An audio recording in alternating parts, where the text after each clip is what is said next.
यह कहानी पूरी तरह काल्पनिक है। इसमें दिखाए गए सभी पात्र, स्थान और घटनाएं लेखक की कल्पना पर आधारित हैं। किसी जीवित या मृत व्यक्ति, संस्था, धर्म या समुदाय से इसका कोई संबंध मात्र संयोग हो सकता है। इस वीडियो का उद्देश्य केवल मनोरंजन है। कृपया इसे वास्तविकता न समझें। अगर किसी को इससे ठेस पहुंची हो, तो हमें खेद है। यह जानबूझकर नहीं किया गया है। आदित्य ने रफीक का सारा असेंबली लाइन कंप्लीटली डिस्ट्रॉय कर दिया था। रफीक गुस्से में अपने हर सबॉर्डिनेट को गोली से उड़ा रहा था। इधर आदित्य ने सेफली अपने इंट्रूजन के सारे एविडेंस मिटा दिए। उसने सर्विलेंस सिस्टम से भी अपना हैकिंग एविडेंस इरेज कर उसे डिस्कनेक्ट कर लिया। डिस्कनेक्ट होने से पहले आदित्य ने देख लिया था किस तरीके से रफीक अपने हर ऑफिसर को गोली मार रहा है। आदित्य ने पलटकर कार्तिक की तरफ देखा। कार्तिक के चेहरे पर शिकन भी नहीं थी। आदित्य ने उसे कहा, हमने रफीक को अच्छा खासा सबक सिखा दिया है। कार्तिक ने क्रुएलिटी के साथ कहा, ये तो अभी ट्रेलर है। पिक्चर अभी बाकी है मेरे दोस्त। इतनी आसानी से उसे कैसे छोड़ दूंगा। आदित्य ने कहा, तुम ही तो बोल रहे थे कि उसका 80% बिजनेस इसी आर्म्स अम्युनिशन फैक्ट्री से चलता है। ये तो बर्बाद हो गई। अब और क्या बचा है इसके पास। कार्तिक ने आदित्य को कहा, इसका बैकग्राउंड बहुत सॉलिड है। ये कुछ ना कुछ करके दोबारा से चीजों को लाइन पर ले ही आएगा। पर इसने मुझे प्रोवोक किया है। इतनी आसानी से अब मैं इसे खड़ा होने नहीं दूंगा। अभी इस फैक्ट्री के जरिए इसके बाजू काटे हैं। अब घुटने तोड़ूंगा और फिर इसको जमीन में जिंदा गाड़ दूंगा। कार्तिक की बातें सुनकर आदित्य भी सिहर उठा। उधर राहुल को भी रफीक की फैक्ट्री के पूरी तरह बर्बाद होने की खबर मिल चुकी थी। वो समझ गया था कि यह काम कार्तिक का ही है। इसी तरीके से उसने रोशन का भी पूरा बिजनेस खत्म किया था। रफीक ने कुछ समय पहले ही उसके रिजॉर्ट पर ताला लगवाया और देखते ही देखते रफीक की पूरी फैक्ट्री बर्बाद हो गई। राहुल को पूरा यकीन था ये कोइंसिडेंस नहीं है। ये काम यकीनन कार्तिक का ही है। राहुल कार्तिक की पावर देखकर अब और ज्यादा परेशान हो गया था। राहुल को पर यह समझ नहीं आ रहा था कि आखिर कार्तिक ऐसा कर कैसे रहा है। उसके पास ऐसा कौन सा मैकेनिज्म है जो इतनी फास्ट वर्क करता है। अपने दुश्मनों की हर इंफॉर्मेशन आखिर उस तक पहुंच कैसे जाती है। और उसी इंफॉर्मेशन के बूते पर वो अपने सारे दुश्मनों को बर्बाद करता जा रहा है। योजक चिन्ह। उधर अंकल चौहान ने कार्तिक को फोन करके बताया कि मंडी हाउस में जो बंगला खरीदा था उसकी फॉर्मेलिटी पूरी हो चुकी है। वो जब चाहे वहां पर काम शुरू कर सकता है। कॉल रखने के बाद कार्तिक ने मैगी को बुलाकर इन्फॉर्म किया और पूछा, शिफ्ट करने से पहले क्या हमें वहां पर कोई चेंजेस करने की जरूरत है। मैगी ने कहा, वो बंगला बहुत आर्टिस्टिक टच लिए हुए है। मैं सजेस्ट करूंगी कि हम उसके ग्राउंड फ्लोर पर एक art and culture activity club शुरू करें। बिल्डिंग की बेसमेंट और अपर फ्लोर्स पर हम अपना पूरा सेटअप बना सकते हैं। बाहर आर्ट क्लब का बोर्ड होगा और अंदर हमारे सीक्रेट काम होते रहेंगे। आर्ट क्लब की एक्टिविटीज हमारे सीक्रेट डिपार्टमेंट को एक अच्छा कवर अप देंगी।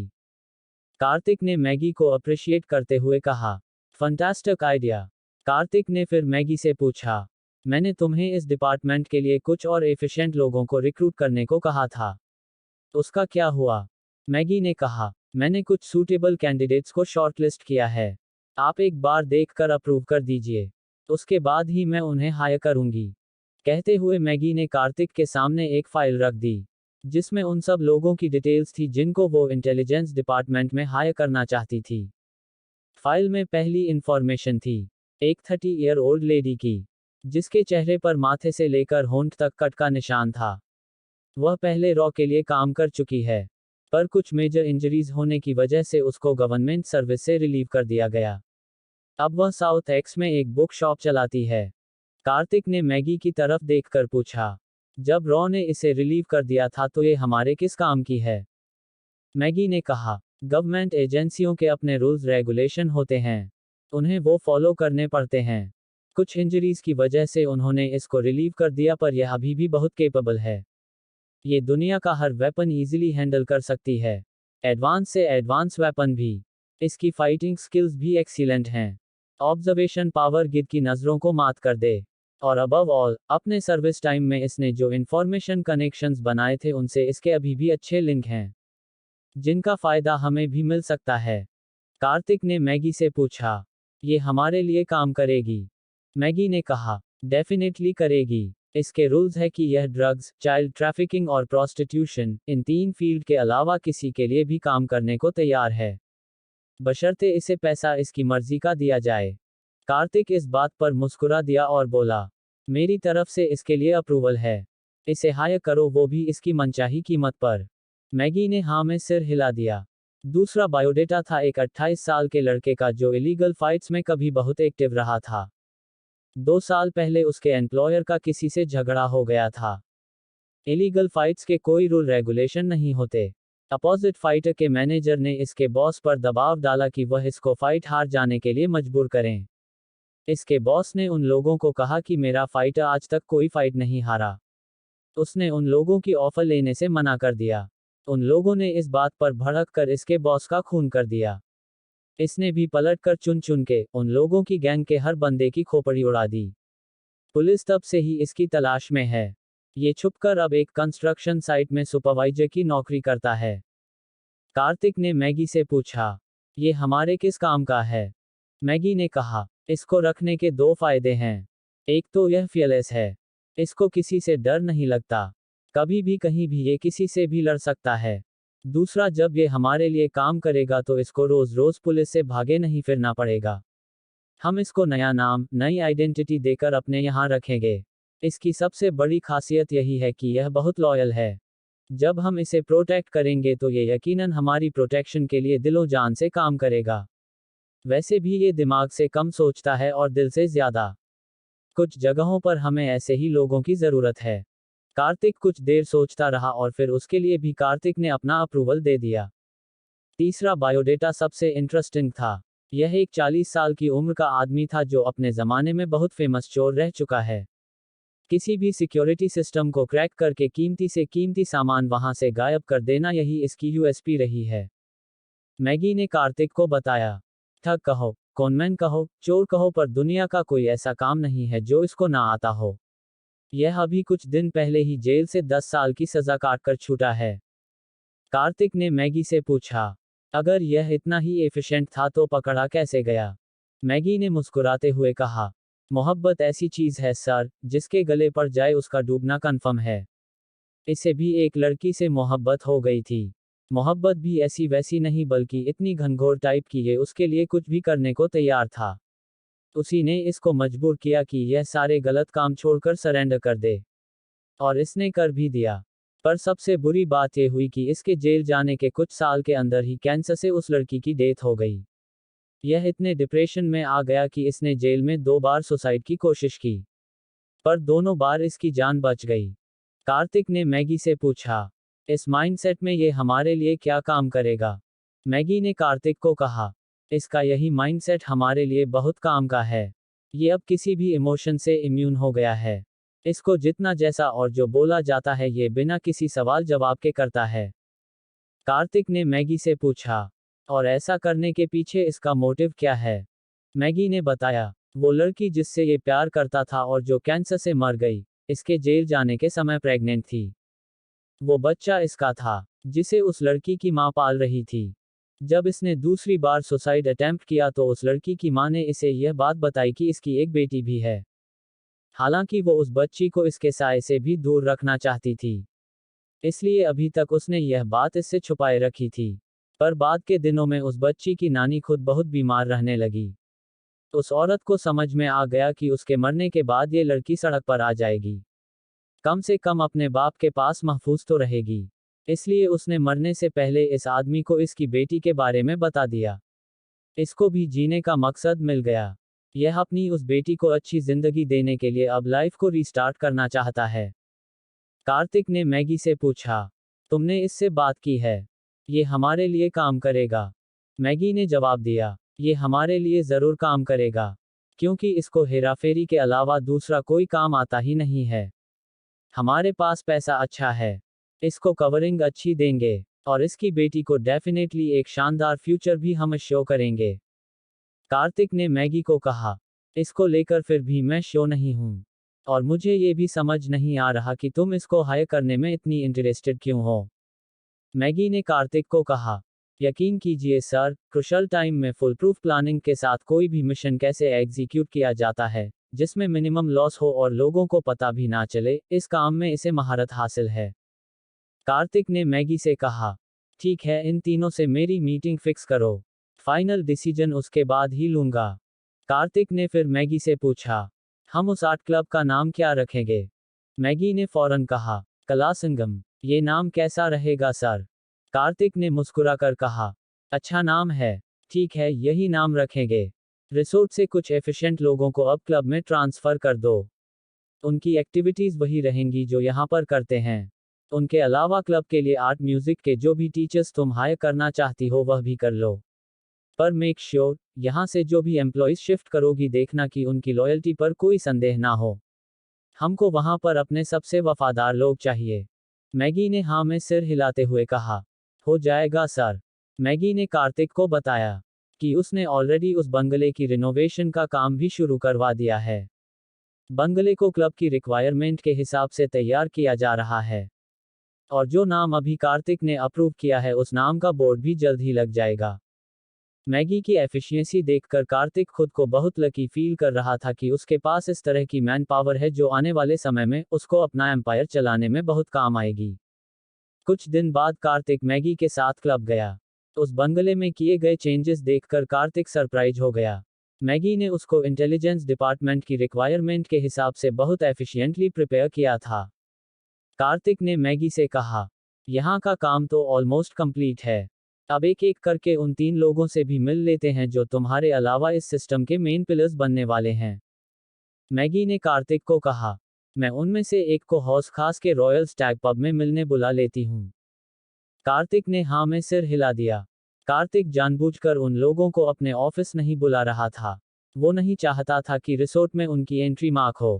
कार्तिक जब मैगी के साथ हौस खास पहुंचा तो उस पब के बाहर हंगामा मचा हुआ था।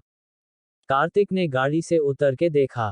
3 लड़के उस पब के सिक्योरिटी गार्ड्स और बाउंसर्स के साथ उलझ रहे थे। उनमें से एक लड़का चिल्ला रहा था, वो तुम्हारे पब की 2 टके की सिंगर, उसकी हिम्मत कैसे हुई मुझ पर हाथ उठाने की? उसको बाहर लेकर आओ। उसको बोलो मुझसे हाथ जोड़कर सबके सामने माफी मांगे, वरना मैं तुम्हारे इस पब का नामो निशान मिटा दूंगा।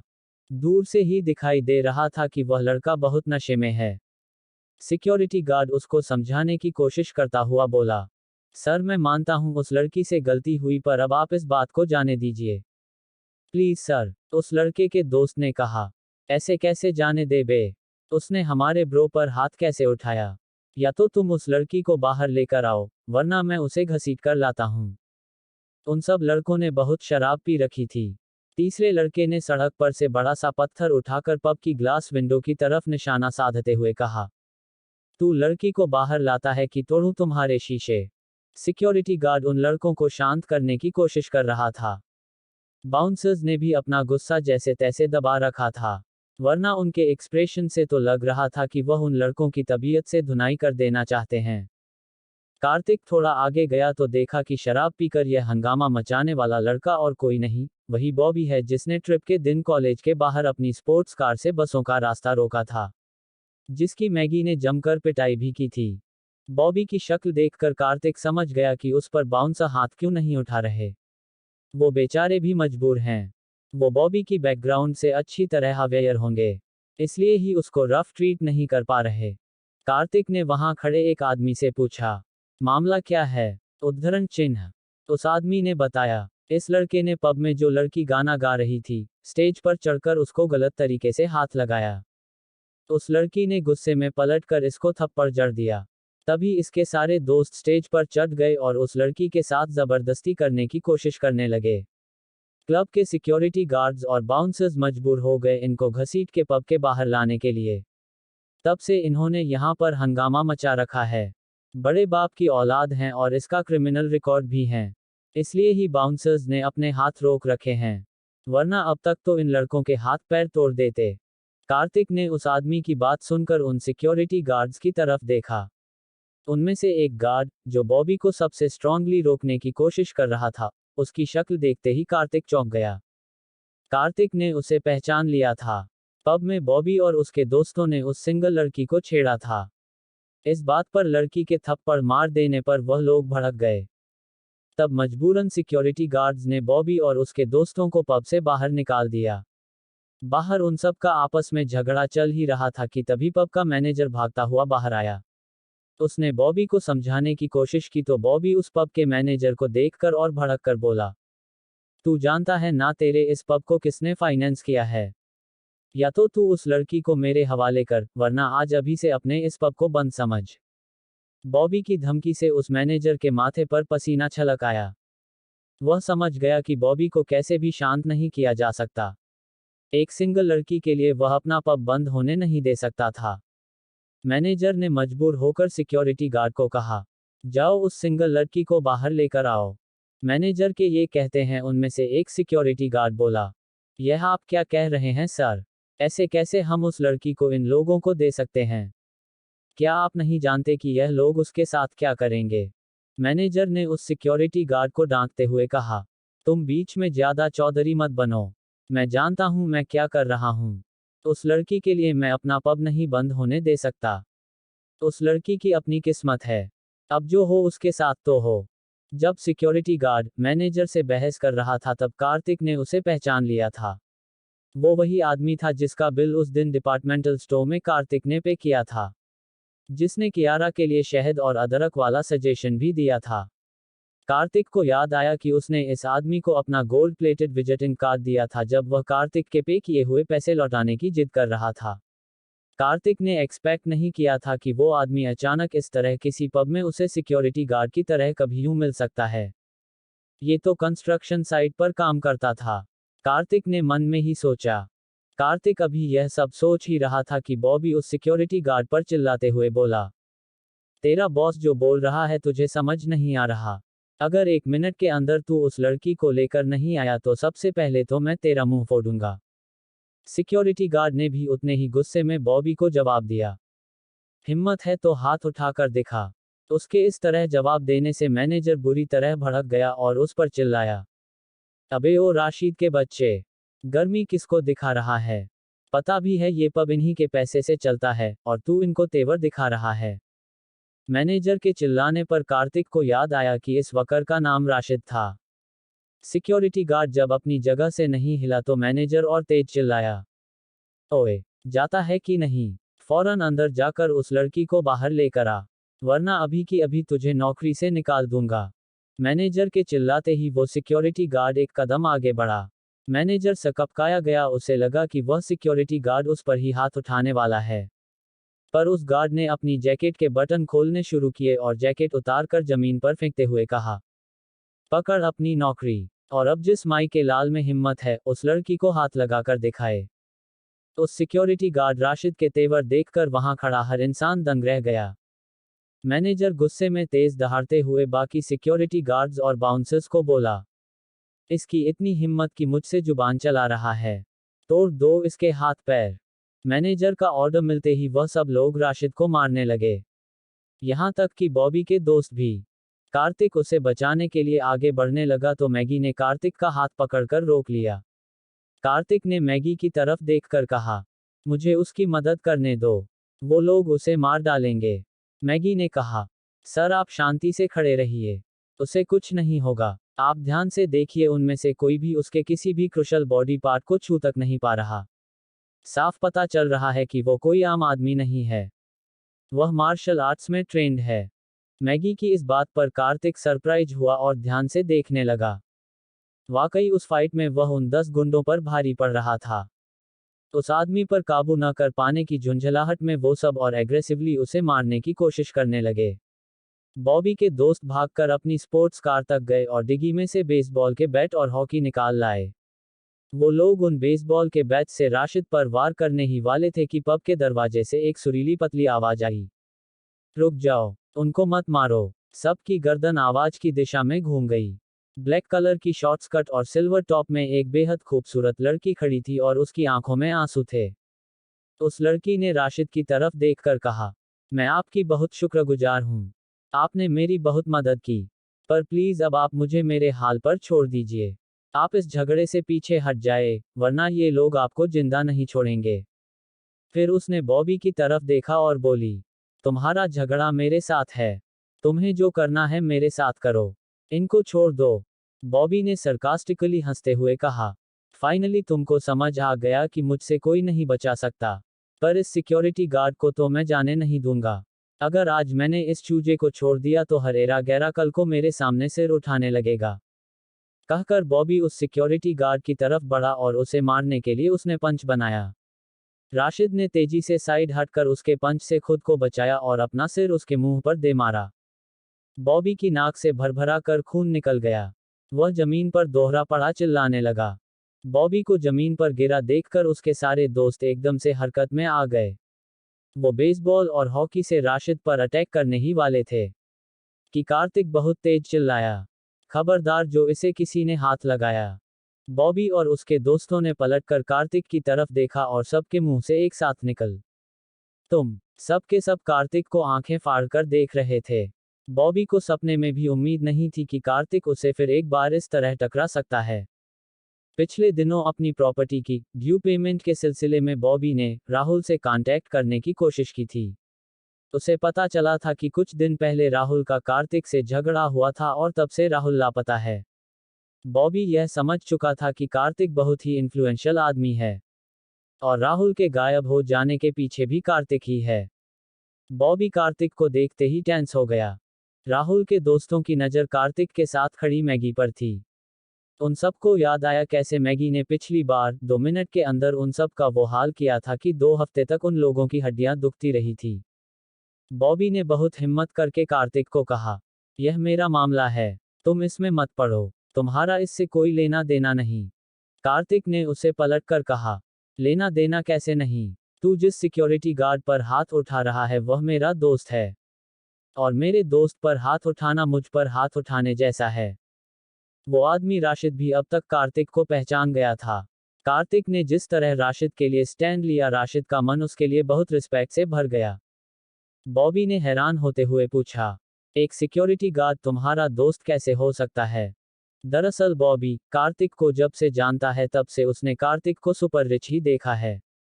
उसके हिसाब से एक छोटा आदमी कार्तिक का दोस्त हो ही नहीं सकता। बॉबी के इस तरह कहने से कार्तिक इस बार बहुत गुस्से में चिल्लाया, ये कैसे मेरा दोस्त हो सकता है और कैसे नहीं? इससे तुम्हारा कोई लेना देना नहीं। तुम अपने दोस्तों को लो और निकलो यहाँ से। तभी बॉबी के दोस्तों में से एक उसके कान में धीरे से बोला, बॉबी हम ऐसे पीछे हट जाएंगे तो हमारी बहुत बेइज्जती होगी। आज तो हमारे पास हथियार भी हैं। ये लड़का और इसकी ये फाइटर गर्लफ्रेंड आज हमारा कुछ नहीं बिगाड़ सकेंगे। बॉबी ने उस लड़के को घूर कर देखा और इशारे से चुप रहने को कहा। राहुल के इंसिडेंट्स के बाद बॉबी जानता था कि कार्तिक से झगड़ा मोल लेना उसे भारी पड़ सकता है। जब कार्तिक के धमकाने पर भी बॉबी वहां से नहीं हिला तो कार्तिक ने मैगी से कहा, दफा करो इन सब को यहाँ से। मेरे पास इतना समय नहीं है कि मैं इन लोगों से माथा मारता रहूं। कार्तिक के कहने पर मैगी उनकी तरफ बढ़ी। वो लड़के 2 कदम पीछे हटे। बॉबी भी माथे से पसीना पोंछने लगा। पर बॉबी का वो दोस्त जो उसे कान में सलाह दे रहा था कि हम बेसबॉल बैट से इन पर अटैक करते हैं, वह जोश में आकर मैगी की तरफ लपका। अगले ही पल 2 तेज आवाजें हुईं। फिर सब ने देखा कि वह जमीन पर पड़ा है और अपने हाथ पैर पकड़े दर्द से चीख रहा है। उसका बेसबॉल बैट अब मैगी के हाथ में था।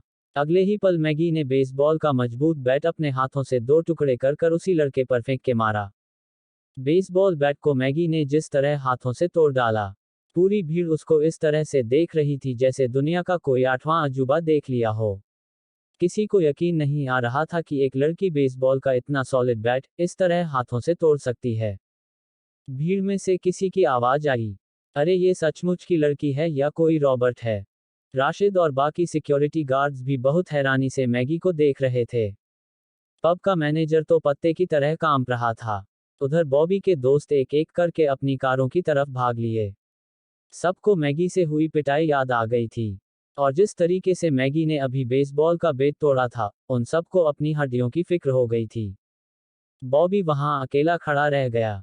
कार्तिक जैसी ही बॉबी की तरफ बढ़ा, बॉबी एकदम से घुटनों पर बैठकर बोला, सॉरी ब्रो, मैं यहां से जा रहा हूं, प्लीज मुझे छोड़ दो।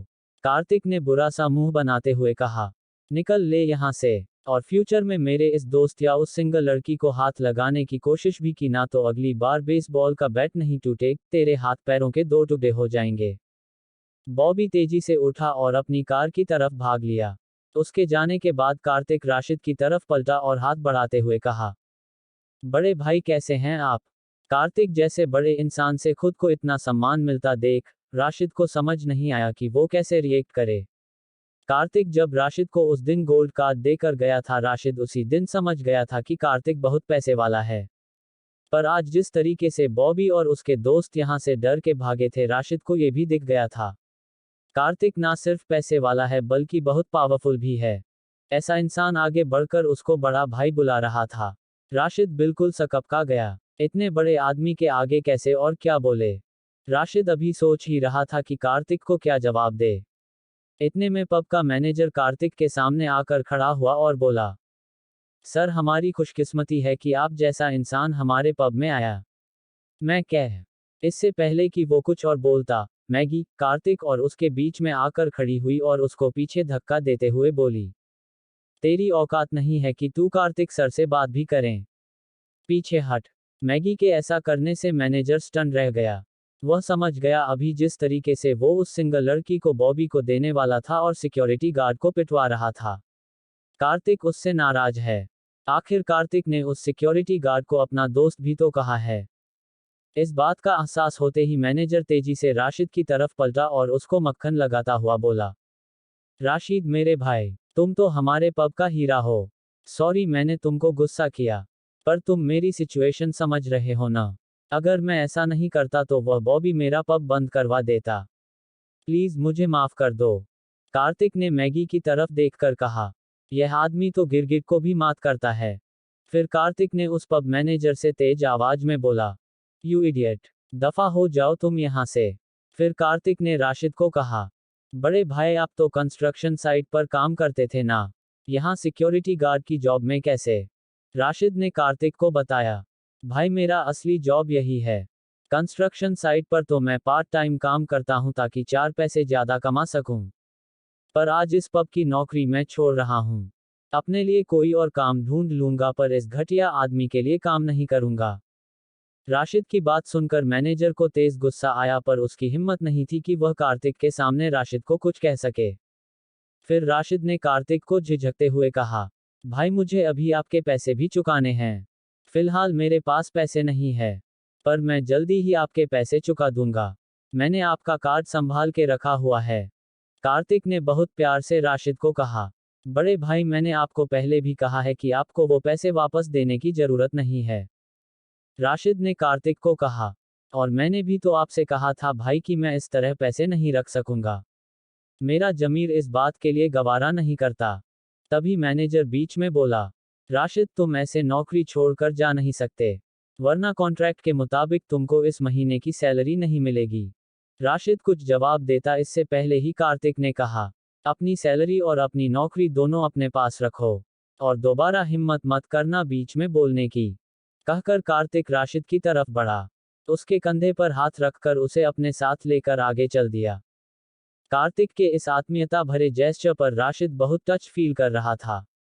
कार्तिक ने राशिद से कहा, बड़े भाई जरा मेरे साथ आइए, आपसे कुछ बहुत जरूरी बात करनी है। बॉबी और उसके दोस्त मैगी से डर के भाग चुके थे। पब का मैनेजर कार्तिक से जलील होकर अपना छोटा सा मुंह लेकर खड़ा था।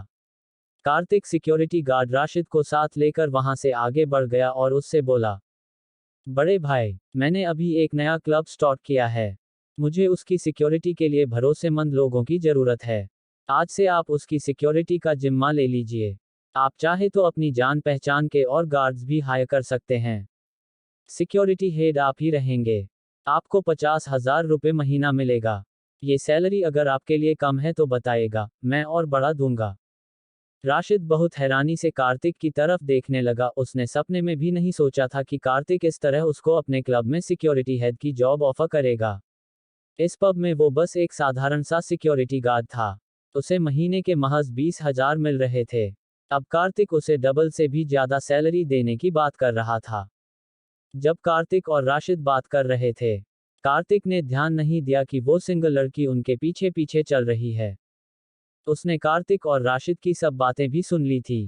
कार्तिक को जैसे ही एहसास हुआ कि कोई उसके पीछे चल रहा है, वह एकदम से पलटा। अपने पीछे उस सिंगल लड़की को देखकर कार्तिक ने हैरान होकर पूछा, क्या बात है, कुछ कहना चाहती हो? वो लड़की अपनी मीठी आवाज में बोली, मैं आप दोनों को थैंक यू कहना चाहती हूँ।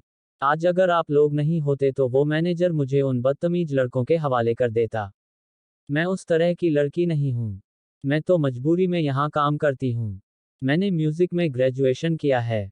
मैं पोस्ट ग्रेजुएशन कर रही थी जब लास्ट ईयर मेरे पापा की डेथ हो गई। घर के फाइनेंशियल इश्यूज की वजह से मुझे आगे की पढ़ाई छोड़नी पड़ी। मेरे छोटे भाई बहन की पढ़ाई ना रुके इसलिए मैं यहाँ नौकरी करने लगी। कार्तिक ने उसे कहा, थैंक यू की कोई बात नहीं है।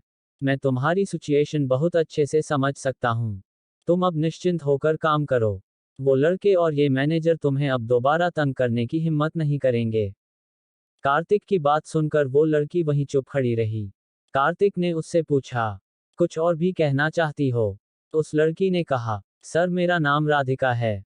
मैंने अभी सुना आपने राशिद भाई को अपने क्लब में सिक्योरिटी हेड का जॉब दिया है। क्या मुझे आपके क्लब में सिंगर की या कोई भी नौकरी मिल सकती है? मैं आप लोगों के साथ महफूज रहूंगी। यहाँ पर आए दिन इस तरह के बदतमीज लड़के आते रहते हैं। राशिद भाई जब तक यहाँ थे फिर भी तसल्ली थी, पर अब राशिद भाई भी चले जाएंगे तो मुझे और डर लगेगा।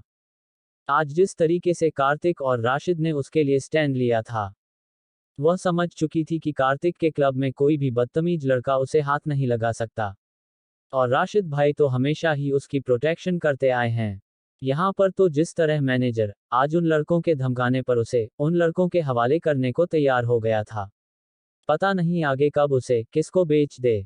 आज के हादसे के बाद वह बहुत ज्यादा डर गई थी। इसलिए उसने आगे बढ़कर कार्तिक से जॉब की बात की। उसकी आवाज में इतना भोलापन और सच्चाई थी कि कार्तिक का मन एक पल में पिघल गया। कार्तिक ने उसे मुस्कुराते हुए कहा, वेलकम टू माय प्लेस। उस लड़की के एक्सप्रेशन ऐसे हो गए जैसे खुशी से अभी रो पड़ेगी। उसने बहुत डरते डरते कार्तिक से जॉब की बात की थी। उसे उम्मीद नहीं थी कि इस तरह फौरन ही कार्तिक उसको हाँ कर लेगा। कार्तिक को एक पल भी नहीं लगा उस लड़की को हाँ कहने में। कार्तिक जानता था कि फिलहाल उसने स्टार मून रिजॉर्ट का स्टाफ यूज किया है, पर धीरे धीरे उसको अपने क्लब के लिए नया स्टाफ रिक्रूट करना ही है। स्टार मून रिसोर्ट के खुलते ही वहां का सारा स्टाफ वापस जाएगा। उसके कल्चरल क्लब हाउस के लिए आर्टिस्टिक लोगों की जरूरत भी थी। और जैसा कि इस लड़की ने बताया कि सिंगिंग में इसकी डिग्री है तो क्लब में इसका होना यकीनन क्लब के लिए अच्छी बात रहेगी। पर जैसे ही उस पब मैनेजर ने सुना कि कार्तिक ने उसको जॉब की हाँ कर दी है, उसके होश उड़ गए। राधिका को इस पब को ज्वाइन किए 1 साल हो गया था। 1 साल में उसके पब में फुटफॉल डबल हो चुका था। राधिक जितनी सुंदर है उतना ही सुंदर गाती भी है। कितने सारे कस्टमर्स तो सिर्फ उसकी सिंगिंग की वजह से पब में आने लगे थे। राधिका की वजह से 1 साल में पब का बिजनेस बहुत बढ़ गया था। राधिका के इस तरह छोड़कर जाने से मैनेजर एकदम परेशान हो उठा। उसने आगे बढ़कर राधिका से बोला, तुम तो कितने समय से हमारे पास काम करती हो। क्या आज से पहले मैंने कभी ऐसी प्रॉब्लम होने दी? नहीं ना। आई प्रॉमिस, जो आज हुआ दोबारा से ऐसा कुछ नहीं होगा। पर तुम ऐसे अचानक पब को छोड़कर मत जाओ। उस लड़की राधिका ने बड़े रूखे स्वर में मैनेजर को जवाब दिया, जो एक बार बेच सकता है वो कभी भी बेच सकता है। मैं अब आप पर भरोसा नहीं कर सकती। अब से मैं आपके क्लब में काम नहीं करूंगी। मुझे राशिद भाई के साथ जाना है।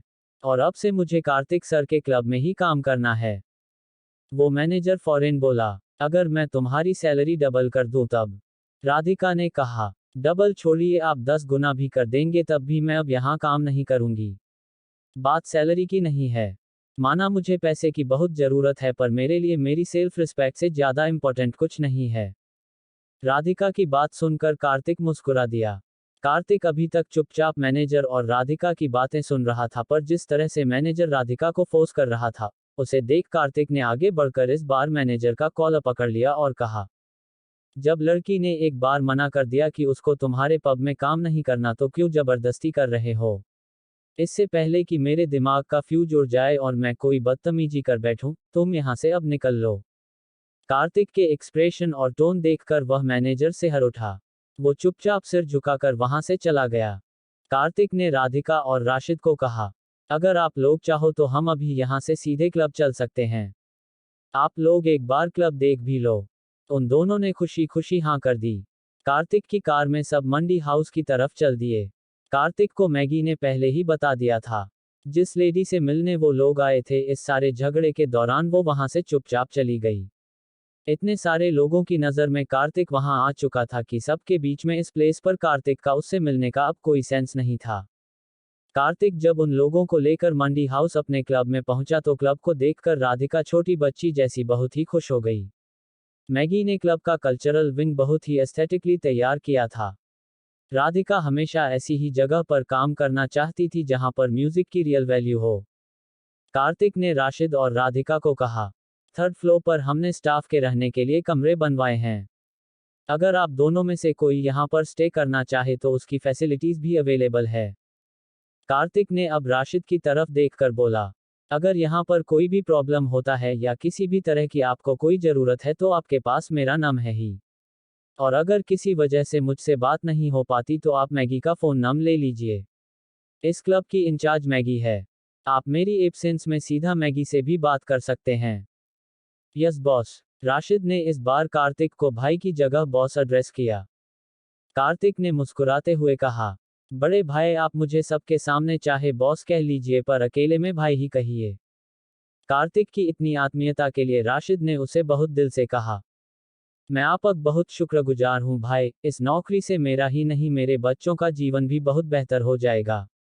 राशिद के बोलते ही राधिका ने भी कहा, सर मेरी मम्मी भी मेरे उस पब में काम करने से टेंशन में रहती थी। रात भर सो भी नहीं पाती थी। अब यहाँ काम करूंगी तो उनको भी सुकून रहेगा। कार्तिक ने राधिका से पूछा, राधिका तुम्हें वहां पर कितनी सैलरी मिलती थी? राधिका ने बताया, सर कुछ फिक्स नहीं था। मैं कस्टमर की रिक्वेस्ट के अकॉर्डिंगली गाने गाती थी।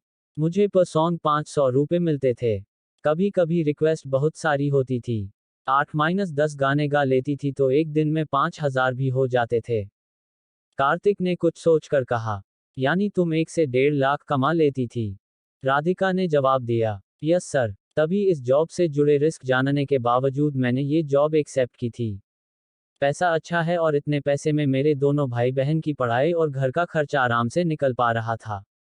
कार्तिक ने राधिका को कहा, ठीक है यहाँ भी तुमको 1.5 लाख ही सैलरी मिलेगी और जैसे जैसे यहाँ का काम प्रोग्रेस करेगा मैं तुम्हारी सैलरी बढ़ा दूंगा। राधिका ने बहुत खुश होकर कहा, सर मेरी पूरी कोशिश रहेगी कि यहाँ पर मैं ज़्यादा से ज़्यादा एक्टिविटीज स्टार्ट कर सकूं। कार्तिक ने हाँ में सिर हिला दिया। कार्तिक ने जानबूझकर उसको बहुत ज़्यादा ऊंची सैलरी ऑफर नहीं की, ताकि उसे ऐसा ना लगने लगे कि कार्तिक किसी सिंपैथी की वजह से उसको अनड्यू फेवर कर रहा है। मैगी ने अपने सबॉर्डिनेट को आवाज लगाकर कहा कि वो राधिका और राशिद को क्लब की सारी एक्टिविटीज और प्रोसीजर समझा दे ताकि वो लोग कल से ही ज्वाइन कर सकें। राशिद और राधिका उस सबॉर्डिनेट के साथ चले गए। कार्तिक ने मैगी से पूछा, जो लेडी पब में मिलने वाली थी अब उससे कहाँ मिल सकते हैं? मैगी ने कहा, साउथ एक्स में उसकी बुक शॉप है, हम लोग सीधे वहीं पर चलते हैं। आधे घंटे बाद कार्तिक और मैगी साउथ एक्स में उसकी बुक शॉप पर पहुंचे। उस समय वो लेडी सीढ़ी पर चढ़ी ऊपर की रैक्स में से बुक्स को निकालकर झाड़ रही थी। पूरी बुक शॉप खाली पड़ी थी। शॉप की हालत देखकर ऐसा लग नहीं रहा था कि वहां पर कोई बहुत ज्यादा कस्टमर आते भी हैं। कार्तिक और मैगी ने जब एंटर किया तो उस लेडी ने पलटकर उनकी तरफ देखा। फिर उसने मैगी को बोला, 10 मिनट रुकना पड़ेगा, मैं जरा इन रैकेस की धूल झाड़ लूं, फिर आपकी बात सुनती हूं। कार्तिक ने उस लेडी को ऊपर से नीचे तक देखा और सोच में पड़ गया। जो डिस्क्रिप्शन उसका मैगी ने दिया था वह लेडी उससे बिल्कुल मैच नहीं कर रही थी। लग ही नहीं रहा था कि वह कभी वॉर जोन में भी रही है। दुनिया का हर वेपन हैंडल कर सकती है। मैगी की दी फाइल में तो ये तक लिखा था कि इसका निकनेम मौत की देवी पड़ गया था, क्योंकि जो भी टारगेट इसे दिया गया ऐसा कभी नहीं हुआ कि वो जिंदा बचा हो। पर कार्तिक अब उसको सामने से देखकर बहुत डिसअपॉइंट हुआ। मैगी के दिए डिस्क्रिप्शन से सिर्फ एक ही चीज मैच करती थी, उसके माथे से लेकर होठों तक लगा घाव का निशान। बाकी वह एक सिंपल हाउसवाइफ की तरह ही दिख रही थी। सीढ़ी से नीचे उतरकर वो लेडी कार्तिक के सामने आकर खड़ी हुई और पूछा, कौन सी किताब चाहिए आपको? मैगी एक कदम आगे आई और उस लेडी को बोली, हम जानते हैं कि तुम पहले रॉ के लिए काम कर चुकी हो। तुमने as undercover agent countless killing की हैं। एक मिशन में तुम्हें 2 बुलेट लगी थी। इंजरीज इतनी डीप थी कि रिकवरी के बाद तुमको रॉ में सेम पोजीशन पर नहीं रखा जा सकता था। उनके रूल्स रेगुलेशंस के हिसाब से उन्होंने तुमको डेस्क जॉब दी। डेस्क जॉब लेने से तुमने मना कर दिया। उसके बाद तुम्हें तुम्हारी जॉब से रिलीव कर दिया गया। तब से तुम ये बुक शॉप चलाती हो। पर आज भी तुम्हारे कनेक्शंस बहुत स्ट्रांग है। अंडरवर्ल्ड में होने वाली एक्टिविटीज पे तुम्हारी पैनी नजर रहती है। यहाँ तक कि दूसरी कंट्रीज के इंटेलिजेंस सिस्टम से लेकर अपनी कंट्री के इंटेलिजेंस सिस्टम तक बहुत सारी फ्रीक्वेंसीज से तुम कनेक्ट रहती हो। जब मैगी यह सब बोल रही थी तो उस लेडी के एक्सप्रेशन तेजी से बदल रहे थे। मैगी की बातों से वो लेडी बहुत हैरान थी। अचानक जाने कहां से पल भर में ही एक बड़ा सा छुरा उसके हाथ में था। उसने अपनी बॉडी को हल्का बैंड किया, पैरों में गैप क्रिएट किया और एक फाइटर की पोजीशन में आकर उन दोनों से बोल, कौन हो तुम लोग, क्या चाहिए मुझसे। उसके एक्सप्रेशन और उसका बॉडी पोस्चर इतनी तेजी से चेंज हुआ कि कार्तिक देख हैरान रह गया। जहां एक मिनट पहले वह किसी हाउसवाइफ की लुक दे रही थी, अब उसकी बॉडी लैंग्वेज से साफ दिख रहा था कि वह ट्रेंड फाइटर है। उसकी आंखों में इतना क्रूअल लुक था कि किसी भी आम इंसान डर जाए। कार्तिक ने मन ही मन सोचा, यानी वो इंफॉर्मेशन इसके बारे में बिल्कुल सही थी। इस तरह की आंखें उसी इंसान की हो सकती है जिसने खून की नदी में डुबकियां लगाई हो। जैसे ही उस लेडी ने अपने कपड़ों में से छुरा निकाला, मैगी भी एक फाइटर पोजीशन में आकर बिल्कुल कार्तिक के सामने अलट खड़ी हो गई और उस लेडी से बोली, रिलैक्स, हम वही लोग हैं जिन्होंने आपको फोन करके पब में मिलने के लिए बुलाया था। मैगी का बॉडी पोस्चर देखकर वह लेडी भी समझ गई कि मैगी भी कोई आम लड़की नहीं है। अभी तक वो मैगी और कार्तिक को कोई कपल समझ रही थी जो उसकी दुकान में किताबें खरीदने आए हैं। पर अभी जो कुछ भी हुआ वह समझ चुकी थी कि यह लोग उसके बारे में सारी जानकारी रखते हैं और किसी बड़े मकसद से उससे मिलने आए हैं। उसने साफ शब्दों में मैगी से पूछा, तुमने मुझे फोन पर कहा था कि तुम लोग इस बुक शॉप को खरीदना चाहते हो और उसी डील के सिलसिले में मुझसे मिलना है। इसलिए मैं तुमसे मिलने को तैयार हुई थी। पर यह तो साफ है कि तुम्हें बुक शॉप से कोई लेना देना नहीं है। तुम्हारा मकसद कुछ और है। बोलो किस लिए आए हो। जब कार्तिक और मैगी उस लेडी से बात कर रहे थे, उसी समय उस बुक शॉप से थोड़ी दूरी पर काले रंग की 3 स्कॉर्पियो आकर रुकी। उसमें से हथियारबंद लोग निकलकर तेजी से बुक शॉप की तरफ बढ़ने लगे। बुक शॉप वाली लेडी से मैगी ने ये कहकर कांटेक्ट किया था कि उसको उस लेडी की बुक शॉप खरीदनी है। पर अब उन दोनों से मिलने के बाद उस लेडी को समझ आ गया था कि मैगी का उससे मिलने का मकसद कुछ और है। उसने मैगी से साफ शब्दों में पूछा कि वह उससे क्या चाहती है। मैगी कुछ जवाब देती इससे पहले ही वो लेडी कार्तिक की तरफ देखकर बोली, और तुम तो वही हो न जो पब के बाहर उन लड़कों से झगड़ रहे थे। उद्धरण चिन्ह। कार्तिक ने ब्लंटली जवाब दिया, झगड़ा करना और बदतमीजों को सबक सिखाना दो अलग बातें होती हैं।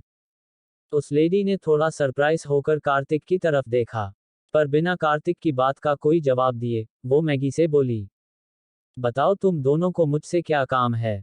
मैगी ने कहा, हम आपकी एफिशिएंसी से अच्छी तरह वाकिफ हैं। हम लोग चाहते हैं कि आप फ्यूचर में हमारे लिए काम करें। मैगी के ऐसा कहते ही उस औरत ने उन दोनों को ऊपर से नीचे तक देखा। वो उनका मजाक उड़ाती हुई बोली, कॉलेज के बच्चे हो तुम दोनों, ऐसा क्या काम करने लगे हो जो मुझे हायर करने चले आए। खैर जो भी है, मैं अब किसी के लिए काम नहीं करती। मैं शांति से अपनी जिंदगी बिताना चाहती हूँ। मैंने अपनी पिछली जिंदगी छोड़ दी है। मैगी उसको कुछ कहती इससे पहले ही बुक शॉप का दरवाजा किसी ने तेज लात मारकर खोला। धड़धड़ाते हुए कुछ लोग वर्कशॉप के अंदर घुस आए। उन सब के हाथों में हथियार थे। उन सब में जो सबसे आगे चल रहा था वह लंबा चौड़ा खूंखार सा देखने वाला एक आदमी था जिसके चेहरे पर बहुत सारे घावों के निशान थे। काले रंग के कपड़ों के ऊपर उसने रंग बिरंगे अजीब से पैचेस सिलवा रखे थे। वो बुक शॉप वाली लेडी के पास आकर बोला, पैसों का इंतजाम हुआ कि नहीं। उसको देखते ही उस लेडी की बॉडी लैंग्वेज फिर से एकदम पहले जैसी हो गई। वो एक बेचारी सी हाउसवाइफ की तरह बंद भोले भाले एक्सप्रेशन के साथ उस आदमी से बोली, माइकल मैं कोशिश कर रही हूँ, मुझे थोड़ी सी मोहलत और दो, मैं तुम्हारे पैसे चुका दूंगी। उस आदमी ने गुस्से में गरजते हुए कहा, 2 महीने से यही कहे जा रही हो, कैसे चुका दोगी। आसमान से बारिश होने वाली है क्या पैसों की। असल तो बात छोड़ो, तुमने ने ब्याज भी नहीं चुकाया है। अंदाजा है तुमको मेरा बकाया पैसा अब कितने गुना हो चुका है। मेरे 25 लाख देने हैं तुमको। उद्धरण चिन्ह। उस लेडी ने कहा, मैंने इस बुक शॉप को रेनोवेट करने के लिए सिर्फ 5 लाख लिए थे। तुमने 25 कैसे कर दिया? बुक शॉप अब पहले से अच्छी हो गई है। कस्टमर भी ज्यादा आने लगे हैं। मैं बहुत जल्द तुम्हारे 5 लाख चुका दूंगी। इस बात पर वह आदमी भद्दी हंसी के साथ बोला, 5 लाख नहीं 25 लाख देने पड़ेंगे तुम्हें। और 100 रुपए की ये रद्दी बेचकर तुम मेरा 25 लाख कैसे चुका पाओगी? मजाक लगा रखा है क्या? आज या तो मैं अपने पैसे लेकर जाऊंगा या तुम्हारी इस पूरी बुक शॉप को और तुमको तोड़ फोड़ कर जाऊंगा। उस लेडी ने डरते हुए कहा, मैंने पैसे के इंतजाम की कोशिश शुरू कर दी है। मैं सच में बहुत जल्दी तुम्हारे सारे पैसे चुका दूंगी। उस आदमी ने काउंटर पर रखी किताबों को तेज हाथ मारा और सारी किताबें नीचे गिरा दी। उसने बहुत तेज चीखते हुए कहा, तू इन किताबों से कुछ नहीं कमा सकेगी। ऐसा कर ये दुकान मेरे नाम कर दे। वो आदमी बात करता करता कब तुम से तू पर उतर आया, पता ही नहीं चला। बुक शॉप वाली लेडी बोली, ऐसे कैसे दे दूं? दुकान तो करोड़ों की है। मुझे तुम्हारे सिर्फ 5 लाख देने हैं। बोल तो रही हूं जल्दी चुका दूंगी। उस आदमी ने इस बार बेहद बदतमीजी से कहा, इस दुकान के अलावा तेरे पास कोई जरिया है ही नहीं। जब तेरे पास पैसे हो जाएं तब मुझसे ये दुकान छुड़ा लियो। समझी? तब तक ये दुकान मेरे कब्जे में रहेगी। कार्तिक उन दोनों की बहस सुनते हुए सोच रहा था, ये औरत इस आदमी से इस तरह डर के काम क्यों रही है? उसे समझ नहीं आ रहा था कि अगर वह लेडी टॉप लेवल की फाइटर है तो वह इस तरह की घटिया बातें कैसे सुन सकती है। अभी तक तो उसे इस आदमी का मुंह तोड़ देना चाहिए था। कार्तिक सोच में पड़ गया, कहीं अपने काम के लिए इसे अप्रोच करके वह कोई गलती तो नहीं कर रहा। क्या पता ये औरत अब उसके काम के लिए सूटेबल ही ना हो। इतने में उस आदमी ने दुकान में तोड़फोड़ करनी शुरू कर दी। कार्तिक एकदम से उसके आगे आकर बोला, बंद करो ये गुंडागर्दी। वो औरत बोल रही है ना कि तुम्हारे पैसे जल्दी चुका देगी। अभी तक उस आदमी ने कार्तिक पर ध्यान ही नहीं दिया था। कार्तिक ने जब उसको रोका तो उसने कार्तिक को ऊपर से नीचे तक देखा। कार्तिक के कपड़े देखकर वह समझ गया कि कार्तिक किसी बड़े खानदान से है। फिर उस आदमी ने मैगी की तरफ देखा और कार्तिक से कहा, मुझे तुमसे कोई मतलब नहीं है बच्चे। अपनी गर्लफ्रेंड को लो और दुकान से बाहर निकल जाओ। वो आदमी इतना समझदार तो था कि किसी रईस की औलाद से बिना बात झगड़ा मोल नहीं लेना चाहता था। उसके प्रोफेशन ने उसे सिखाया था कि किसी भी बड़े आदमी पर हाथ डालने से पहले सोचना चाहिए। न जाने उसका क्या ही बैकग्राउंड निकल आए। इसलिए वह कार्तिक से नहीं उलझा। उसने जब कार्तिक और मैगी को दुकान से निकल जाने को कहा, तब कार्तिक कुछ कहने ही लगा था कि मैगी ने इशारे से कार्तिक को रोक दिया। मैगी के इस तरह रोकने से कार्तिक को हैरानी हुई पर वह उस आदमी के आगे से हट गया। कार्तिक ने मैगी के पास आकर पूछा, क्यों रोका तुमने मुझे? मैगी ने कार्तिक को कहा, उस लेडी को उसकी प्रॉब्लम से आप खुद डील करने दो। कार्तिक ने जवाब दिया, मुझे खुद भी दूसरों के झगड़े में पड़ने में कोई इंटरेस्ट नहीं है। पर मेरे सामने कोई इस तरह किसी औरत को परेशान करे मुझसे देखा नहीं जा रहा। मैगी ने कार्तिक को कहा, मैं आपकी बात समझ रही हूँ, पर हमारे लिए यह जरूरी है कि उसके क्राइसिस और बड़े हो जाए, ताकि वह हमारे लिए काम करने को मजबूर हो जाए। मैं जानती हूँ यह मेरी सेल्फिश अप्रोच है पर यकीन कीजिए वह औरत हमारे लिए बहुत फायदेमंद है। उसका हमारे लिए काम करना बेहद जरूरी है। कार्तिक मैगी की बात का कुछ जवाब देता इतने में ही उस आदमी ने बहुत तेजी से दुकान में तोड़फोड़ शुरू कर दी। उसके सारे लोग भी चारों तरफ दुकान में बिखर कर किताबें फेंक कर रैक्स तोड़ने लगे। उस लेडी के चेहरे पर अब पल पल एक्सप्रेशन बदल रहे थे। जहां उसके फेस पर पहले बेचारे से एक्सप्रेशन थे अब धीरे धीरे क्रूअल होते जा रहे थे। उस लेडी ने इस बार गुस्से में उस आदमी को कहा, माइकल मैं आखिरी बार बोल रही हूं, अपने आदमियों को रोक ले। उस आदमी ने पलटकर उस औरत की तरफ देखकर कहा, क्या बात है, मुझे धमकाएगी अब तू? चींटी के भी पर निकल आते हैं। सुना तो था, देख आज रहा हूं। उसके ये बोलते ही उसके सारे आदमी उस औरत पर हंसने लगे। कार्तिक भी मैगी का इशारा समझ चुका था। उसने जानबूझकर उस औरत को प्रोवोक करने के लिए उसकी बेइज्जती में माइकल का साथ देना शुरू किया और कहा, अच्छा हुआ जो मेरे सामने तुम्हारी असलियत पहले ही खुल गई। तुम तो भीगी हुई बिल्ली से भी गई गुजरी हो। कहाँ तो मैं सोच कर आया था कि तुमको अपने लिए काम करने को अग्री करूं, पर अब लग रहा है बच गया मैं तो। और तुम कौन सी स्टेबल लाइफ की बात कर रही थी? ये गली के गुंडे तुम्हारी दुकान की धज्जियां उड़ा रहे हैं और तुम थरथर कांपती हुई देख रही हो। ये है तुम्हारी शांति भरी जिंदगी। उस आदमी माइकल को कुछ समझ नहीं आ रहा था कि कार्तिक उस औरत से क्या बात कर रहा है, पर उसे वैसे भी कार्तिक की बातों से कोई मतलब नहीं था। उसने फिर से उस औरत की तरफ देखकर कहा, अब तू खुद निकल रही है दुकान से कि मेरे आदमी तुझे धक्के मारकर निकालें? तेरी दुकान आज से मेरे कब्जे में रहेगी। इस बार उस औरत ने दहाड़ते हुए कहा, माइकल तू और तेरे आदमी 1 मिनट के अंदर मेरी दुकान से बाहर हो जाओ, वरना नतीजा बहुत बुरा होगा। माइकल और जोर से हंसता हुआ बोला, क्या करेगी तू? मारेगी? आजा मार। आजा आजा, कहकर माइकल पागलों की तरह हंसने लगा। साथ ही उसके सारे आदमी भी। इतना प्रोवोकेशन तो उस औरत के लिए शायद उसकी बर्दाश्त से बहुत बाहर था। अगले 5 मिनट तक पूरी दुकान के अंदर धूमधाम धान्य की आवाजें होती रहीं। उसके बाद माइकल के सारे आदमी एक साथ नीचे पड़े तड़प रहे थे।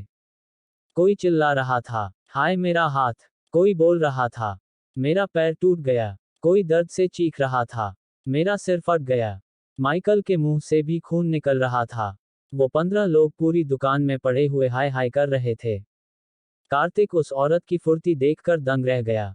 कार्तिक जानता था कि मैगी ने उसे चुना है तो कुछ सोचकर ही चुना होगा, पर जो अभी अभी कार्तिक ने देखा ये तो बियॉन्ड एक्सपेक्टेशन था। कार्तिक को अब समझ आया कि उसका निकनेम मौत की देवी क्यों पड़ा होगा। 5 मिनट के अंदर उसने 15 लोगों की वो हालत कर दी थी कि उन लोगों को बिस्तर से उठने में ही 15 दिन लग जाने वाले थे। उस माइकल ने भी दर्द से बिलबिलाते हुए उस औरत की तरफ देखकर पूछा, कौन हो तुम? कैसे किया तुमने ये? उस औरत के चेहरे के एक्सप्रेशन एक बार फिर से बदलने शुरू हो गए। कुछ ही पलों में वह पहले की तरह बेचारी और कमजोर दिखने लगी। फिर अचानक वह घुटनों के बल फर्श पर बैठ गई।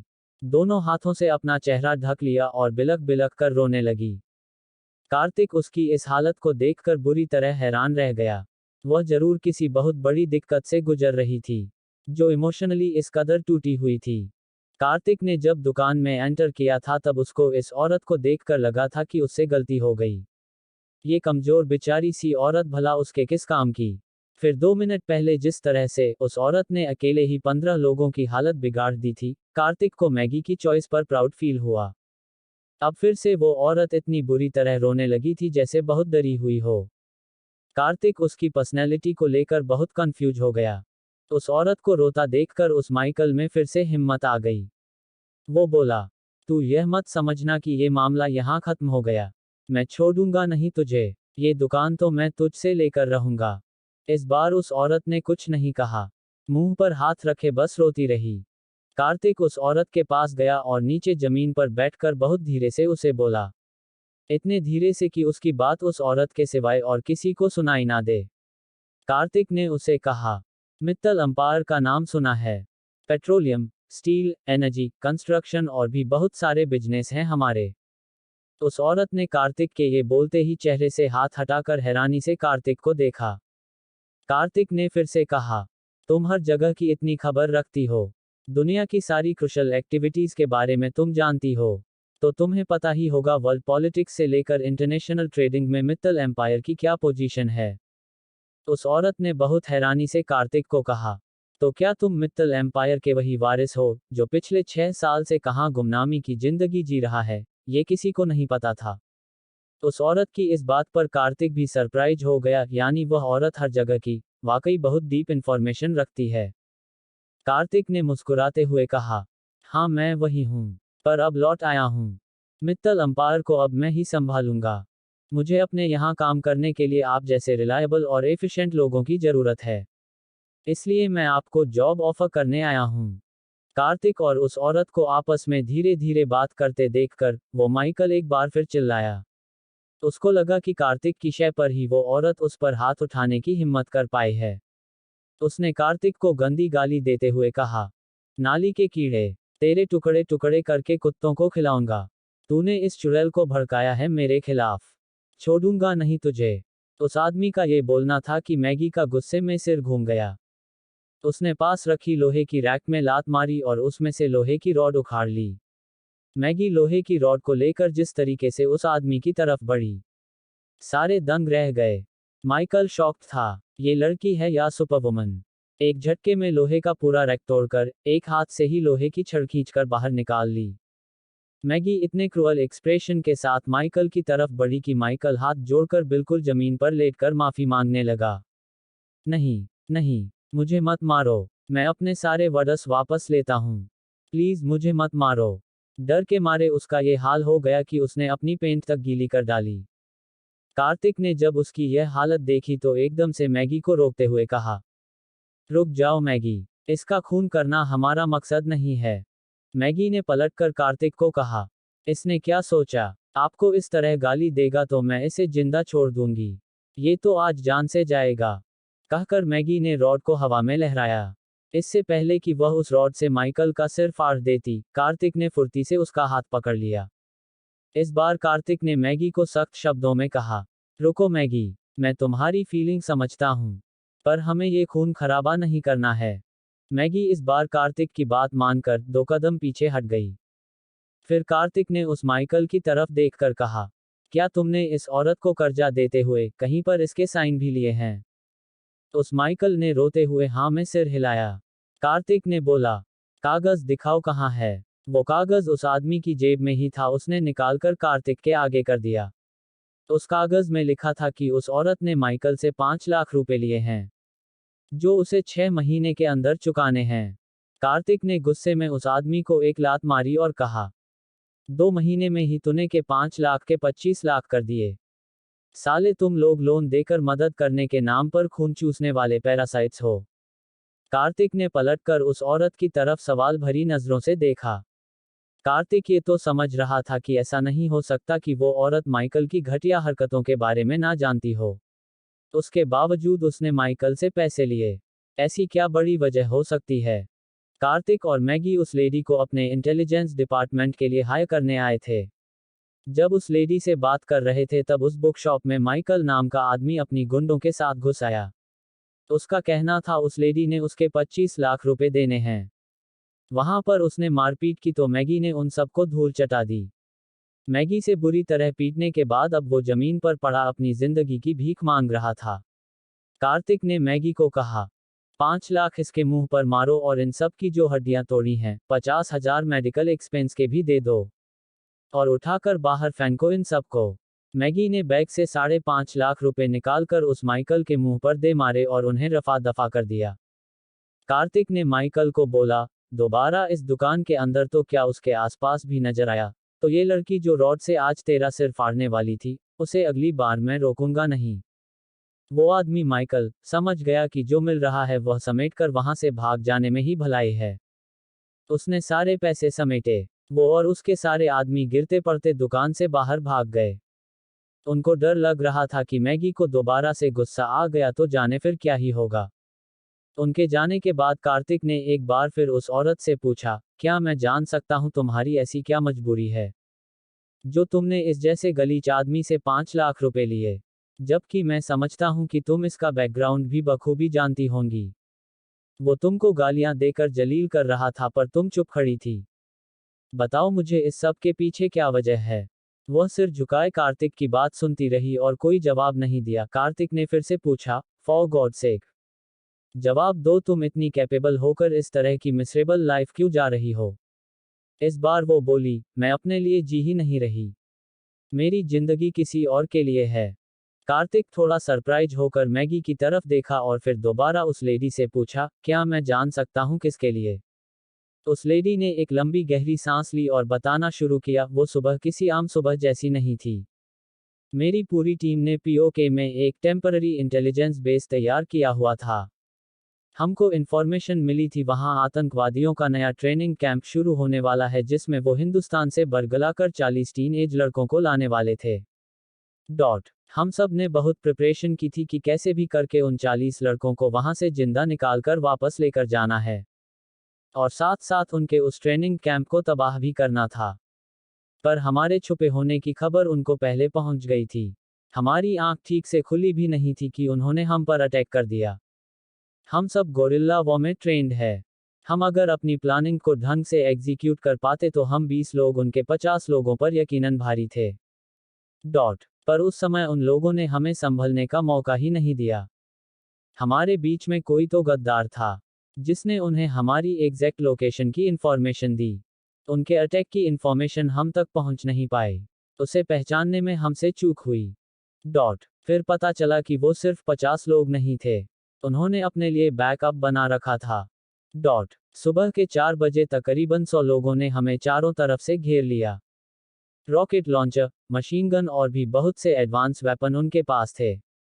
वैसे भी इन आतंकवादियों को सारे high definition weapons Pakistan army ही सप्लाई करती है। उसके अलावा उनके पास ट्रेन्ड स्नाइपर्स भी थे। उनके इतने फुलप्रूफ अटैक के बावजूद मैं वहां से निकलने में कामयाब रही। पर मैं अकेली नहीं थी। मेरे कमांडर मेरे साथ थे। इतना सब कुछ कहकर वो कुछ देर चुप हो गई। उसकी आंखें डबडबा गई। मैगी ने अपनेपन से उसके कंधे पर हाथ रखकर उसका कंधा हौले से दबाया। उसने नजर उठाकर मैगी को देखा, सिर हिलाया और एक गहरी सांस लेकर फिर से बताना शुरू किया, मैं अपने कमांडर को सहारा देकर वहां से निकालने की कोशिश कर रही थी। उन आतंकवादियों के फेंके हुए बमों से उनका एक पैर और एक हाथ शरीर से अलग हो चुका था। उनका आधा अधूरा शरीर मेरे हाथों में था। मैं अपनी पूरी शक्ति लगाकर उनको उस एरिया से बाहर ले जाने की कोशिश कर रही थी। मुझे किसी भी तरीके से उन्हें वहां से निकालना था। वह मेरे कमांडर हैं, पर उसके अलावा भी वो मेरे सब कुछ है। वो लेडी एक पल रुकी और फिर से बताने लगी, इसी जद्दोजहद में पता नहीं कहां से एक के बाद एक 2 बुलेट मुझे आकर लगी। एक मेरी गर्दन को चीरती हुई और दूसरी मेरी अंतड़ियों के बीच में जा धंसी। ये उनके स्नाइपर का काम था। उसका निशाना अचूक था, पर जब ये गोलियां मुझे लगी मैं ऑलमोस्ट बॉर्डर तक पहुंच गई थी। अपनी पोजीशन मैंने बॉर्डर के उस पार कन्वे कर दी थी। उन लोगों ने हमें टाइमली रेस्क्यू किया और एयरलिफ्ट कराकर मिलिट्री हॉस्पिटल पहुंचा दिया। मेरी जान बच गई, पर अब मैं फील्ड मिशन के लिए अनफिट डिक्लेयर कर दी गई। उधर मेरे कमांडर हाथ और पैर कट जाने से बहुत क्रिटिकल कंडीशन में थे। मैं चाहती भी नहीं थी कि मुझे फील्ड ऑपरेशन मिले। मैं करना ही नहीं चाहती थी। इसलिए नहीं कि मेरी फाइटिंग स्पिरिट में कुछ कमी आ गई है या मेरे अंदर कोई डर बैठ गया, बल्कि मुझे अपने कमांडर की देखभाल करनी थी। उनका एक हाथ और एक पैर तो कट ही चुका था। बम से निकले छर्रों से उनका पूरा शरीर बिंधा था। इन्फेक्शन बहुत फैला हुआ था। 6 महीने के लंबे ट्रीटमेंट के बाद उनको मिलिट्री हॉस्पिटल से रिलीज कर दिया गया। वो मुश्किल कुछ महीने ठीक रहे, उसके बाद फिर से उनकी बॉडी इन्फेक्शन की पकड़ में आ गई। बार बार फीवर और भी बहुत सारी कॉम्प्लिकेशंस होने लगी। पर इन महीनों में मुझे ये बात पता चल चुकी थी कि वह आतंकवादी संगठन हमें कुत्तों की तरह लगातार ढूंढ रहा है। मैं अब उनको ट्रीटमेंट के लिए मिलिट्री हॉस्पिटल ले जाने का रिस्क नहीं ले सकती थी। वह यकीनन हमें रास्ते में ही मार देंगे या फिर मिलिट्री हॉस्पिटल में किसी ना किसी को पैसे खिलाकर। मुझे पता नहीं क्यों किसी पर अब भरोसा नहीं रहा। हम काफी टाइम से छुप कर रह रहे हैं। उस आतंकवादी संगठन के लोग अभी तक हमें ढूंढ रहे हैं, इसलिए मैं घर में ही उनका ट्रीटमेंट करवा रही हूँ। बहुत पैसा लग रहा है। उन्हीं के लिए मुझे इतने पैसे की जरूरत पड़ती है। मैं इसलिए भी इतनी लो प्रोफाइल जिंदगी बिता रही हूँ, क्योंकि अगर मैं किसी भी एक्टिवली इन्वॉल्व हुई तो उन आतंकवादियों की नज़र में आ जाऊंगी। मेरे कमांडर को बचाए रखने की मेरी सालों की मेहनत पर पानी फिर जाएगा। रोकते रोकते भी अब उस लेडी की आंखों से आंसू बहने लगे थे। वो सिर झुकाकर घुटनों के बल जमीन पर बैठी हुई थी। मैगी भी जमीन पर उसके पास बैठी थी। कार्तिक कुछ देर खड़ा उसे देखता रहा। फिर बहुत सॉफ्ट टोन में कार्तिक ने उस लेडी से इस बार बहुत रिस्पेक्ट से कहा, आप बहुत ब्रेव हैं। मैं आपको सैल्यूट करता हूँ। ये देश आप जैसे जानबाज लोगों की वजह से सांस ले पा रहा है। आप लोगों के लिए तो जितना किया जाए उतना कम है। आज से आपके कमांडर के ट्रीटमेंट की जिम्मेदारी मेरी है। आप मुझे ज्वाइन करेंगी तो मुझे बहुत खुशी होगी। पर अगर आप मेरे साथ काम नहीं भी करना चाहती, तब भी मेरा वादा है कि आपके कमांडर के ट्रीटमेंट में कोई कमी नहीं आएगी। मेरा अपना एक हॉस्पिटल है। मैं आपसे रिक्वेस्ट करूंगा कि आप अपने कमांडर को वहां पर शिफ्ट कर दीजिए। किसी को आपकी रियल आइडेंटिटीज पता नहीं चलेंगी। हम उनको उनके रियल नाम से एडमिट नहीं करेंगे। उनकी सुरक्षा का पूरा जिम्मा मेरा है। वह लेडी अचंभे के साथ अब कार्तिक को देख रही थी। कार्तिक ने उससे फिर कहा, मुझ पर भरोसा कीजिए। मैं आपको लेट डाउन नहीं करूंगा। जो कहा है निभाकर दिखाऊंगा। उस लेडी ने जमीन से उठते हुए कार्तिक को कहा, मैं ईश्वर पर बहुत ज्यादा यकीन नहीं करती थी। पर अब जब सब कुछ मेरे हाथ से फिसल रहा था, तो तुम किसी फरिश्ते जैसे आए हो। आज मेरा भी मन कर रहा है कि मैं ईश्वर को थैंक यू कहूँ। कार्तिक उसकी बात पर मुस्कुरा दिया। कार्तिक ने उसको अपना विजिटिंग कार्ड देते हुए कहा, यह मेरा पर्सनल नंबर है। आपका जो भी डिसीजन हो वो आप मुझे बता दीजिएगा। पर मैं चाहूंगा कि आप जल्दी से जल्दी सर को मेरे हॉस्पिटल में शिफ्ट कर दें। उस लेडी ने कार्तिक को कहा, मैं तुम्हारे साथ काम करूंगी। आज से मेरी लॉयल्टी और मेरी जिंदगी दोनों तुम्हारे हुए। तुम्हारी ऑर्गेनाइजेशन के लिए मैं जी जान लगा दूंगी। जो तुम मेरे लिए कर रहे हो वो अनपैरेलल है। मेरे कमांडर पैरालाइज्ड हैं। उनको 24 घंटे की केयर चाहिए। उनके मेडिकल एक्सपेंस बहुत ज़्यादा है। हालांकि मैं जानती हूं कि मैं उनकी ज़िंदगी बहुत लंबी नहीं कर सकूंगी। पर फिर भी जब तक पॉसिबल है और जितना कुछ भी उनके लिए हो सकता है, मैं करती रहूंगी। तुमने मुझे मेरे बुरे समय में सहारा दिया है। मैं कभी तुम्हारा यह एहसान नहीं चुका पाऊंगी। मेरे बस में सिर्फ इतना है कि मेरी जितनी भी कैपेबिलिटीज और स्किल्स है आज से 100% मैं सिर्फ और सिर्फ तुम्हारे लिए उनका इस्तेमाल करूंगी। कार्तिक ने हाँ में सिर हिलाते हुए उन्हें कहा, मैं भी आपका शुक्रगुजार हूं कि आपने मेरे साथ काम करना एक्सेप्ट किया। हम यहाँ से आपके घर चलते हैं। मैं सर से मिल भी लूंगा। और आप अगर ठीक समझें तो मैं अपने हॉस्पिटल से एम्बुलेंस भी बुलवा लेता हूँ। हम उन्हें आज ही शिफ्ट कर लेते हैं। जितनी जल्दी उनका ट्रीटमेंट शुरू हो सके उतना अच्छा। कार्तिक का इतना कंसर्न देखकर वो औरत बहुत भावुक हो गई। अभी तो उसने कार्तिक के लिए काम करना शुरू भी नहीं किया और कार्तिक इतना कुछ उसके लिए करना चाहता है। उस औरत ने हाँ में सिर हिला दिया। वहां से वह तीनों डिफेंस कॉलोनी के उस लेडी के घर की तरफ चल दिए। थोड़ी देर बाद उस लेडी के घर में कार्तिक कमांडर के बेड के सामने खड़ा था। उनका पूरा शरीर बेजान था, सिर्फ आंखें हरकत कर रही थी। वो लेडी बेड की साइड में रखे स्टूल पर बैठी अपने कमांडर को कार्तिक के बारे में सब कुछ बता रही थी। आखिरी में उसने अपने कमांडर से कहा, हम आपको यहाँ से इनके हॉस्पिटल में शिफ्ट कर रहे हैं। वहाँ आपकी बहुत अच्छी केयर होगी। पर मैं अब आपसे रोज मिलने नहीं आ सकूंगी। मैंने इनके इंटेलिजेंस डिपार्टमेंट में काम करना एक्सेप्ट कर लिया है। उस लेडी के ये कहते ही कमांडर की आंखों में 2 बूंद आंसू टपक गए। कार्तिक ने आगे बढ़कर उनके कंधे पर हाथ रखते हुए कहा, सर मैं खुशकिस्मत हूं कि मुझे आपकी सेवा का मौका मिल रहा है। मैं आपको तहे दिल से सैल्यूट करता हूं। And you just don't worry. I will make sure कि मैम आपसे फ्रिक्वेंटली मिलने आती रहें। आप निश्चिंत रहिए। हम सब मिलकर आपका बहुत ख्याल रखेंगे। उस आदमी ने कार्तिक की बात पर पलकें झपकाकर कार्तिक को जैसे थैंक यू कहा। कार्तिक का गोल्डन हॉट देखकर उस लेडी की आंखों में कार्तिक के लिए रेस्पेक्ट एयर बढ़ गई। कार्तिक ने बुक शॉप से निकलने से पहले ही हॉस्पिटल फोन कर दिया था। थोड़ी देर बाद ही वहां हॉस्पिटल की फुली इक्विप्ड मेडिकल बस पहुंच गई। वो लोग जब कमांडर को शिफ्ट करने के लिए घर के अंदर आए तो उनके साथ कोई और भी था, जिसे देखकर कार्तिक सरप्राइज हो गया। शेफाली कार्तिक के सामने मुस्कुराती हुई खड़ी थी। कार्तिक उसे एक पल देखता रहा, फिर आगे बढ़कर उसे गले लगाते हुए बोला, what a pleasant surprise Shefali. विस्मयादिबोधक चिन्ह, कितने समय बाद देख रहा हूं तुमको। शेफाली ने शिकायती लहजे में कहा, तुमने हॉस्पिटल की तरफ आना ही छोड़ दिया। पता नहीं इतना कहाँ बिजी रहते हो जो दोस्तों की याद ही नहीं आती। कार्तिक ने हंसते हुए शेफाली को कहा, हाँ बिजी तो बहुत रहने लगा हूँ। पर तुम यहाँ कैसे? शेफाली ने बताया, तुम हॉस्पिटल की एक्टिविटीज में इन दिनों इन्वॉल्व नहीं हो इसलिए तुम्हें नहीं पता। सचिन सर ने मुझे एडमिनिस्ट्रेटिव डिपार्टमेंट का हेड बना दिया है। वहाँ का सारा एडमिनिस्ट्रेशन अब मैं ही देख रही हूँ। मुझे स्टाफ ने इन्फॉर्म किया कि तुम्हारा कॉल आया है और तुमने कहा कि तुम किसी को यहाँ शिफ्ट करना चाहते हो। मुझे बहुत क्यूरियोसिटी हुई कि कौन बीमार है। फिर तुमसे मिले भी बहुत दिन हो गए थे, तो मैं खुद ही आ गई। कार्तिक ने शेफाली को कहा, ये तुमने बहुत अच्छा किया। मुझे भी तुमसे मिलकर बहुत अच्छा लग रहा है। शेफाली की नज़र बार बार मैगी पर रुक रही थी। कार्तिक ने मुस्कुराते हुए मैगी को आवाज दी और कहा, इधर आओ मैगी, तुमको अपनी दोस्त से मिलाता हूँ। ये है शेफाली जोशी। पहले सिटी बैंक में काम करती थी। इनके फादर बहुत बीमार रहते हैं और उनकी देखभाल के लिए कोई उनके साथ होना बहुत जरूरी है। तो अब हमारे हॉस्पिटल का एडमिनिस्ट्रेटिव डिपार्टमेंट देखती हैं, साथ साथ अपने फादर की देखभाल भी कर रही हैं। शेफाली ने मुस्कुराते हुए मैगी की तरफ हाथ बढ़ाया। शेफाली की आंखों में अब भी शरारती चमक थी, जिसे देखकर कार्तिक ने कहा, जैसा तुम सोच रही हो ऐसा कुछ भी नहीं है।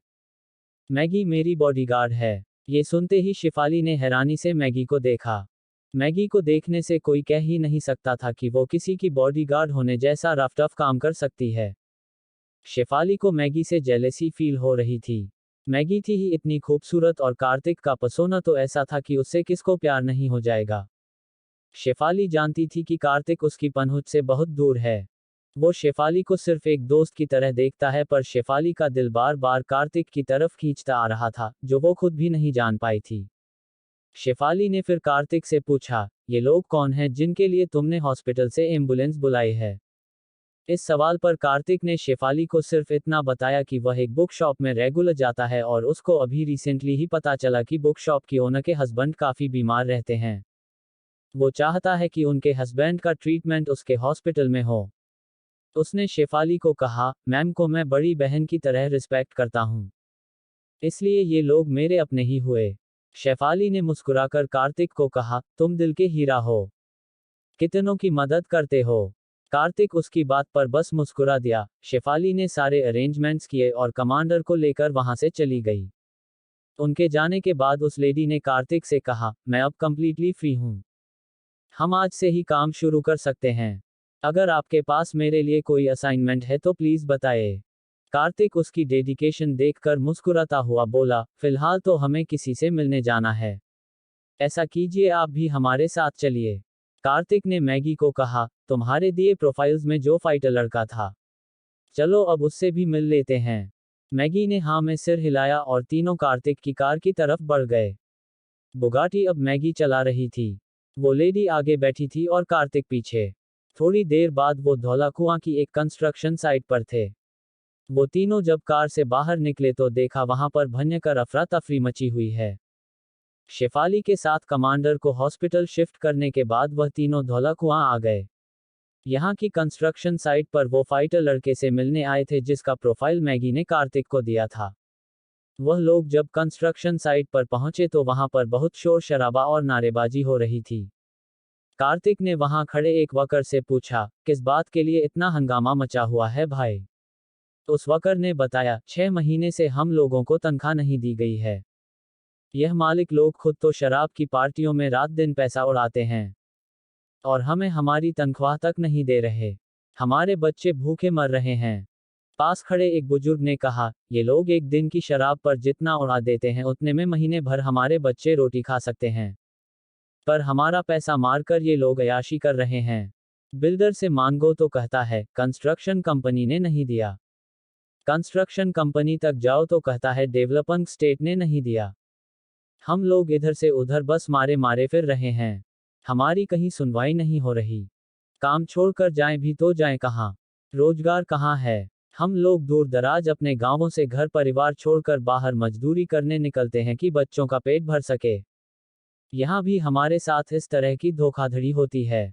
कहते कहते उस बुजुर्ग की आंखों में आंसू आ गए। उन मजदूरों ने उस कंस्ट्रक्शन साइट के अंदर जाने का रास्ता रोक रखा था। तभी पीछे से काले रंग की फॉर्च्यूनर आई और तेज तेज हॉर्न देने लगी। मजदूर जब नहीं हटे तो उस गाड़ी का शीशा नीचे हुआ। एक लड़का खिड़की से सिर बाहर निकालकर बहुत बदतमीजी से चिल्लाया, गाड़ी के नीचे आकर मरना है क्या? हटते क्यों नहीं हो? यहाँ भीड़ इकट्ठी करने से कुछ नहीं होगा। जब कंपनी के पास पैसा होगा तभी मिलेगा। कार्तिक ने पलट कर देखा तो चौंक गया। कार्तिक मन ही मन बुदबुदाया, एक दिन में कितने कोइंसिडेंस होने वाले हैं। वो लड़का और कोई नहीं बल्कि बॉबी था, जिसकी पहले दिन ही कार्तिक ने पिटाई की थी और आज फिर से वह सामने आ खड़ा था। कार्तिक ने कंस्ट्रक्शन कंपनी के बोर्ड पर नजर डाली। कंस्ट्रक्शन कंपनी राहुल की थी। कार्तिक को सब कुछ समझ में आ गया। जमीनें बॉबी की और कंस्ट्रक्शन का काम, बिल्डिंग मटेरियल, ये सब कुछ राहुल के जरिए ही इस कंस्ट्रक्शन साइट पर हो रहा था। इन दोनों अयाशों की कंपनियां मिलकर गरीब मजदूरों को लूट रही हैं। मजदूर जब नहीं हटे तो बॉबी और एग्रेसिवली हॉर्न बजाने लगा। एक मजदूर हिम्मत करके आगे आया और बोला, मालिक, 6 महीने से हमारे पैसे नहीं मिले हैं। हमारे बच्चे भूखे मर रहे हैं।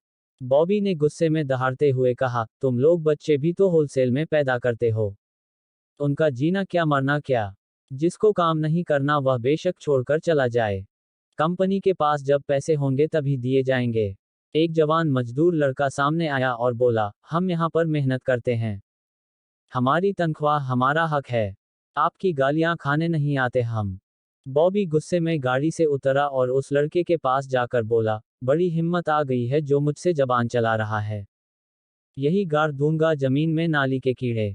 वो यंग लड़का कुछ बोलने को हुआ, इतने में ही दो बुजुर्गों ने उसको पीछे खींच लिया। अभी थोड़े ही दिन पहले की बात है, कंस्ट्रक्शन साइट पर एक लड़के ने गलती से बॉबी के कपड़ों पर सीमेंट गिरा दिया।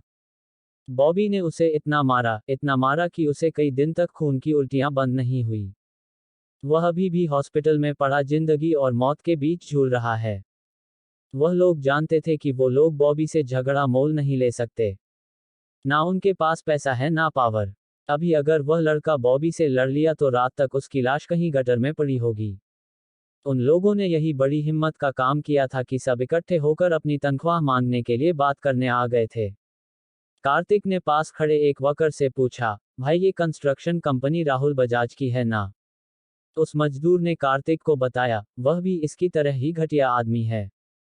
इस बिल्डिंग में लगने वाला सारा मटेरियल घटिया है, इतना ज्यादा घटिया कि बनने के बाद कुछ ही सालों में इस बिल्डिंग का गिरना तय है। गवर्नमेंट में पैसा खिलाकर टेंडर पास करवाते हैं, जितने अलाउड है उससे कहीं ज्यादा मंजिलें बनाते हैं, वो भी बहुत ही घटिया मटेरियल से। ऐसी बिल्डिंग कब तक टिकी रह सकेगी? इन लोगों के सर तो बहुत सी हत्याएं लगने वाली है, पर होगा तब भी कुछ नहीं। बिल्डिंग गिरेगी, एक जांच कमेटी बैठेगी, ये उसको भी पैसे खिला देंगे, सब रफा दफा हो जाएगा। कार्तिक उस मजदूर की बात सुनकर सोच में पड़ गया। वाकई करप्शन ने इस देश का बेड़ा गर्क कर रखा था। कार्तिक ने एक नज़र राहुल की कंपनी के बोर्ड पर डाली और मन ही मन सोचा, राहुल कब तक बिल में छुपा रहेगा? ये सही मौका है, राहुल को मजबूरन अब बाहर आना ही पड़ेगा। पर सबसे पहले मुझे उस फाइटर लड़के को ढूंढना है। कार्तिक ने उस मजदूर से दोबारा पूछा, तुम्हारे यहाँ सम्राट नाम का कोई मजदूर काम करता है क्या? उस वर्कर ने कहा, यहाँ पर सम्राट नाम के दो लड़के हैं। आप किसको ढूंढ रहे हैं? इस बार मैगी बोली, 6 फुट लंबा बॉडी बिल्डर टाइप है। मैगी की बात पर वह मजदूर चौंक कर बोला। उसके चेहरे पर तनाव उभर आया और वह सकपका कर बोला, आपको क्या काम है उससे? वह तो शायद अब यहाँ नहीं है, कहीं चला गया है। कार्तिक समझ गया कि वह जरूर सम्राट का दोस्त है और उसे छुपाने की कोशिश कर रहा है। कार्तिक ने उस मजदूर के कंधे पर हाथ रखकर कहा, घबराओ मत भाई, हम उससे किसी काम के सिलसिले में मिलने आए हैं, जिसमें उसका ही फायदा है। उस मजदूर ने एक बार मैगी की तरफ देखा और मन ही मन सोचा, ये तो भले लोग ही लग रहे हैं, शायद सच में सम्राट की मदद करने ही आए हैं। उसने बिल्डिंग की दाईं तरफ इशारा करते हुए कहा, वह अक्सर इन झगड़ों में किसी के मुंह नहीं लगता।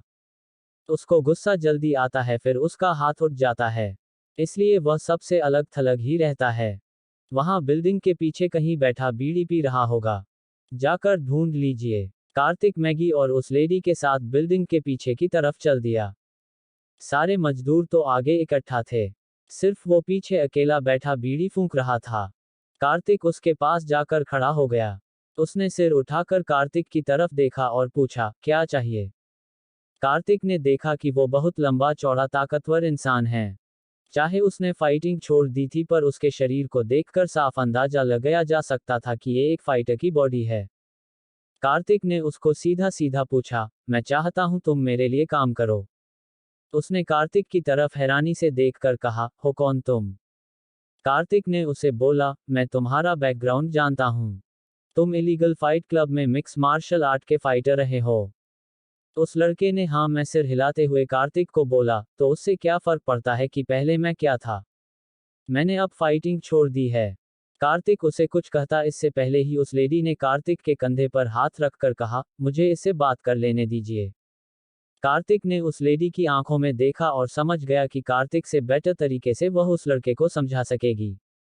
कार्तिक पीछे हट गया। उस लेडी ने उस लड़के से 5 मिनट बात की और इतने में ही वो लड़का एग्री कर गया।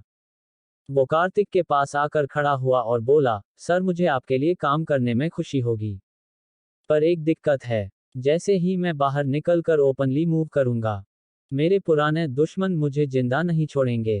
कार्तिक ने उसे कहा, मैं जानता हूं तुम्हारे पीछे कौन लोग पड़े हैं, तुम उनकी फिक्र मत करो, तुम अगर मेरे साथ काम करोगे तो जाहिर सी बात है कि तुम मेरी प्रोटेक्शन में हो। तुम पर हाथ डालना मुझ पर हाथ डालने जैसा है। मैं उस आदमी से बात कर लूंगा। वह तुम्हारे रास्ते में नहीं आएगा। उस लड़के ने स्माइल करते हुए कार्तिक को थैंक यू कहा। उस लेडी ने उसे कार्तिक का बैकग्राउंड को बता दिया था। वह लड़का भी समझ गया था कि कार्तिक से तो कोई माफिया डॉन न उलझे, वो छोटा सा गैंगस्टर क्या चीज है। वो लड़का एक पल रुककर कार्तिक से फिर बोला, सर एक फेवर और चाहिए आपसे, अगर आप कर सके तो। कार्तिक ने बोला, कहो क्या चाहते हो। उस लड़के ने कहा, सर इन मजदूरों को 6 महीने से सैलरी नहीं मिली है। इनमें से बहुत से मेरे दोस्त हैं। मेरे पास जब कुछ भी नहीं था तब भी इन लोगों ने मेरी बहुत मदद की। अब मैं इस मुसीबत में इनको इस तरह कैसे छोड़ जाऊं। देखिए अगर आप इनके लिए कुछ कर सके तो। इनमें से कितनों के घर में तो कई दिन से चूल्हा तक नहीं जला है। इनके बच्चे रोटी को तरस गए हैं सर। कार्तिक ने उसे मुस्कुरा कर कहा, बस इतनी सी बात। ये प्रॉब्लम तो मैं अभी सॉल्व कर देता हूँ। कहकर कार्तिक पलटा और बॉबी की तरफ चल दिया। कार्तिक मन ही मन मुस्कुरा रहा था। उसने डिसाइड कर लिया था कि राहुल की कंस्ट्रक्शन कंपनी में इतना केओस क्रिएट करेगा कि उसको अपने बिल से बाहर निकलना ही पड़ेगा। कार्तिक बॉबी के पास पहुंचा और बोला, क्या किस्मत है तुम्हारी। 24 घंटे में दूसरी बार मुझसे मिलने का सौभाग्य मिल रहा है तुम्हें। कार्तिक की आवाज सुनकर बॉबी तेजी से पलटा। कार्तिक को देखकर वह हैरान रह गया, उसे यकीन नहीं आया कि उसकी कंस्ट्रक्शन साइट पर कार्तिक खड़ा है। एक पल को तो उसको लगा कि कार्तिक नहीं कार्तिक का भूत है जो उसे हर जगह दिखाई दे रहा है। उसके मुंह से कोई आवाज ही नहीं निकली। उसको चुप देखकर कार्तिक फिर से बोला, लगता है तुम मुझे देखकर खुश नहीं हुए। इस बार बॉबी को यकीन आया कि वह सपना नहीं देख रहा। कार्तिक वहां सच में खड़ा है। उसने कार्तिक से पूछा, तुम यहाँ क्या कर रहे हो। कार्तिक ने मुस्कुराते हुए कहा, अपने मजदूर दोस्तों की तरफ से तुमसे बात करने आया हूँ। इनके हक का पैसा जो मार कर बैठे हो इनको इज्जत के साथ दो। कार्तिक ये सोचकर मुस्कुराने लगा कि सुबह से वह लोगों के हक में उनके पैसों के लिए लड़ ही रहा है। पहले उस लेडी के लिए और अब यहाँ वर्कर्स के लिए। कार्तिक को अपने इस नए सेवियर अवतार में मजा आ रहा था। बॉबी कार्तिक की पावर से वाकिफ था इसलिए उसने बहुत पोलाइटली कार्तिक को जवाब दिया, इस सब से तुम्हारा कोई लेना देना नहीं है। यह मेरी कंस्ट्रक्शन साइट है। मुझे मेरे तरीके से हैंडल करने दो। कार्तिक ने पलट कर कहा, कैसे लेना देना नहीं है। ये लोग मेरे दोस्त हैं। इनकी हक की बात करना मेरा फर्ज है। इस बार बॉबी ने चिढ़कर कहा, बेवकूफ किसी और को बनाना। तुम्हारे जैसे मल्टी बिलियनियर के दोस्त ये वकर कैसे हो सकते हैं। कार्तिक ने बॉबी को बोला, क्यों नहीं हो सकते। ये लोग मेरे दोस्त ही हैं। इसलिए तो मैं आया हूँ। वरना मैं यहाँ क्यों होता। बॉबी का गुस्सा अब 7वें आसमान पर था। वह बहुत मुश्किल से खुद को कंट्रोल करते हुए बोला, पहले वह सिक्योरिटी गार्ड तुम्हारा दोस्त था। अब यह मजदूर तुम्हारे दोस्त हैं। मैं खूब समझ रहा हूं कि तुम मुझे जानबूझकर तंग कर रहे हो। यह मत समझना कि राहुल तुमसे डर गया तो मुझे भी तुम डरा लोगे। कार्तिक के चेहरे के एक्सप्रेशन एक झटके में बदल गए। कार्तिक जो थोड़ी देर पहले स्माइल कर रहा था, अब उसके फेस पर इतने क्रूअल एक्सप्रेशन थे कि बॉबी भी सिहर कर एक कदम पीछे हट गया। कार्तिक ने बोन चिलिंग टोन में कहा, तुझे क्या लगता है राहुल क्यों मुझसे बचता फिर रहा है। क्योंकि उसको पता है जिस दिन वो मेरे सामने आया वो उसकी जिंदगी का आखिरी दिन होगा। तू भी अपना यही हश्र चाहता है क्या। मेरे खिलाफ खड़ा होकर जिंदा बचना तो नामुमकिन है। कार्तिक की टोन ऐसी थी कि बॉबी की जान हलक में आ गई। बॉबी जानता था कि राहुल बहुत पावरफुल है, उसके बावजूद कार्तिक से बचता फिर रहा है। इसका एक ही मतलब है कि राहुल जैसा पावरफुल आदमी भी कार्तिक के सामने कुछ नहीं है। तो फिर वह तो चीज ही क्या है। बॉबी ने अपना गुस्सा पीते हुए इस बार बहुत नीची आवाज में कार्तिक को कहा, देखो तुम्हारी और मेरी कोई दुश्मनी नहीं है। मैं तुम्हारे रास्ते में नहीं आ रहा। तुम मेरे रास्ते में मत आओ। ये मेरा काम है। मुझे मेरे तरीके से करने दो। कार्तिक ने कहा, मुझे तुम्हारे काम में इंटरफेयर करने में कोई दिलचस्पी भी नहीं है। तुम इन मजदूरों के हक का पैसा दो और बात को खत्म करो। बॉबी अंदर अंदर उबल रहा था। बहुत मुश्किल से अपना गुस्सा जब्त करके बोला, तुम इतने बड़े आदमी हो। इन मजदूरों के लिए बिना बात का बखेड़ा क्यों खड़ा कर रहे हो। प्रश्नवाचक चिन्ह उद्धरण चिन्ह। कार्तिक ने पलट कर कहा, यही बात मैं तुमसे कह सकता हूँ। तुम्हारे पास भी पैसे की कमी नहीं है। इन गरीबों का हक मारकर तुम्हारा कौन सा बहुत फायदा हो जाएगा। इसलिए कह रहा हूं कि मजदूरों की सैलरी दे दो। बॉबी कुछ देर सोचकर बोला, राहुल की कंपनी से मुझे पैसा नहीं मिला है। मैं इन लोगों को अपनी जेब से पैसा फिर क्यों दूं? कार्तिक समझ गया कि बॉबी से माथा मारने का कोई मतलब नहीं बनता। वैसे भी उसको राहुल को सबक सिखाना था। कार्तिक ने बहुत फ्लैट टोन में बॉबी को कहा, जब तुम किसी लायक ही नहीं हो तो तुम्हें इस कंस्ट्रक्शन साइट पर होना भी नहीं चाहिए। यहाँ का मैटर राहुल से मैं खुद सॉल्व करूंगा। तुम यहाँ से चलते बनो। बॉबी कुछ बोलने को हुआ, फिर यह सोचकर चुप रह गया कि कार्तिक ये सब राहुल को सबक सिखाने के लिए कर रहा है। उसको राहुल को डिफेंड करने में कोई दिलचस्पी नहीं थी। वह 2 कदम पीछे हटता हुआ बोला, ठीक है, अब से तुम जो चाहे करो। मेरा यहाँ से कोई लेना देना नहीं। मैं तो वैसे भी राहुल की एब्सेंस में काम संभाल रहा था, कहकर वह अपनी फॉर्च्यूनर की तरफ बढ़ गया। उसको इस तरह वापस जाता देखकर वर्कर्स रेस्टलेस हो गए। उनको सुनाई तो नहीं दे रहा था कि कार्तिक क्या बात कर रहा है, पर बॉबी उनकी सैलरी के बारे में कुछ भी कहे बिना जा रहा था। वो लोग परेशान हो उठे, पर कार्तिक मुस्कुरा रहा था। उसके दिमाग में आगे का पूरा प्लान बिल्कुल क्लियर था। धौला कुआं की उस कंस्ट्रक्शन साइट पर वर्क्स बहुत परेशान थे। बॉबी उनकी तनख्वाह दिए बिना ही लौट गया था। बॉबी के जाने के बाद वो फाइटर लड़का कार्तिक के पास आकर बोला, आपने उस बॉबी से क्या बात की? क्या वह हमारी सैलरी देगा? कार्तिक ने उसे पलट कर कहा, मजदूरों की सैलरी दिलाने में मैं तुम्हारी मदद करूंगा, पर उसके लिए तुमको और इन मजदूरों को मेरी मदद करनी होगी। ये काम मैं अकेले नहीं कर सकता। उस फाइटर लड़के ने पूछा, बताए हमें क्या करना होगा? कार्तिक ने उस लड़के को बोला, तुम सब लोग कंस्ट्रक्शन साइट पर अंदर जाओ। वहां घटिया मटेरियल, इलीगल कंस्ट्रक्शन जो कि नक्शे में पास नहीं की गई, या और भी जितना गलत काम तुम लोगों से कराया जा रहा है, उस सब के एविडेंस रिकॉर्ड करके मेरे पास लाओ। मजदूरों को इकट्ठा करके कहो कि सबको उनकी सैलरी मिलेगी। बस थोड़ा पेशेंस रखें। वह लड़का पूछना चाहता था कि इससे क्या होगा, पर वह जानता था कि कार्तिक जो कुछ कर रहा है कुछ सोचकर ही कर रहा होगा। वह चुपचाप मजदूरों की तरफ बढ़ा और रेत के ढेर पर चढ़कर सबको आवाज देता हुआ बोला, भाइयों, आप सब इधर आकर मेरी बात सुनिए। आप लोग ऐसे हिम्मत मत हारिए। अब हमारे साथ कार्तिक मित्तल हैं। वो हमें इंसाफ दिलाएंगे। हमारी तनख्वाह हमें मिलकर रहेगी। सारे मजदूरों में खुसफुसाहट शुरू हो गई। एक ने कहा, ये कार्तिक मित्तल कौन है? ये हमारी मदद क्यों कर रहा है? दूसरा बोला, अरे वो राहुल बजाज और ये बॉबी तो बहुत ताकतवर लोग हैं। ये उनका क्या बिगाड़ लेगा? एक बुजुर्ग ने कहा, इसकी बात सुन लेने में हर्ज ही क्या है? वैसे भी हम तो कोशिश करके हार ही चुके हैं। हमें अपने बुते पर तो तनख्वाह मिलने से रही। उस लड़के ने उन सब वर्क्स को एक कुशल लीडर की तरह इकट्ठा किया। उन सभी को कन्विंस किया कि वह कंस्ट्रक्शन कंपनी के खिलाफ जितने भी सबूत इकट्ठा कर सकते हैं, इकट्ठा करें। उसने वर्कर्स को यकीन दिलाया कि उन सबूतों को आधार बना वो लोग इस कंस्ट्रक्शन कंपनी को मजबूर कर देंगे। मालिकों को अपने सारे गलत काम बंद करने ही होंगे और उन सब की तनख्वाह भी देनी पड़ेगी। इतने समय से पैसा ना मिलने की वजह से मजदूर वैसे भी कंस्ट्रक्शन कंपनी के मालिकों से नफरत करने लगे थे। आज जब बॉबी भी पैसे देने से साफ मना कर गया था तो वर्क्स के पास बदला लेने के सिवा कोई चारा बचा नहीं था। वहां वो बॉबी तो इतना शातिर और दोगला निकला कि जब उसने देखा कार्तिक राहुल से बदला लेने के लिए ये सब कर रहा है, तो उसने कंस्ट्रक्शन साइट से अपने सिक्योरिटी गार्ड्स भी हटा लिए। मजदूरों को कोई दिक्कत नहीं हुई सारे एविडेंस कलेक्ट करने में। वह लोग वहां पर काम करते थे। कहाँ क्या खराबी है, कौन सा मटेरियल खराब है, कितना खराब है, बिल्डिंग्स को कितना अप्रूव्ड नक्शे से अलग जाकर बनाया जा रहा है, सब कुछ उन्हें मालूम था। ऑन कैमरा सब कुछ रिकॉर्ड किया गया। उस फाइटर लड़के ने सारे एविडेंस इकट्ठा किए और कार्तिक को दे दिए। कार्तिक ने वो सारे एविडेंस फौरन आदित्य को भेजे। आदित्य का पलटकर कॉल आया।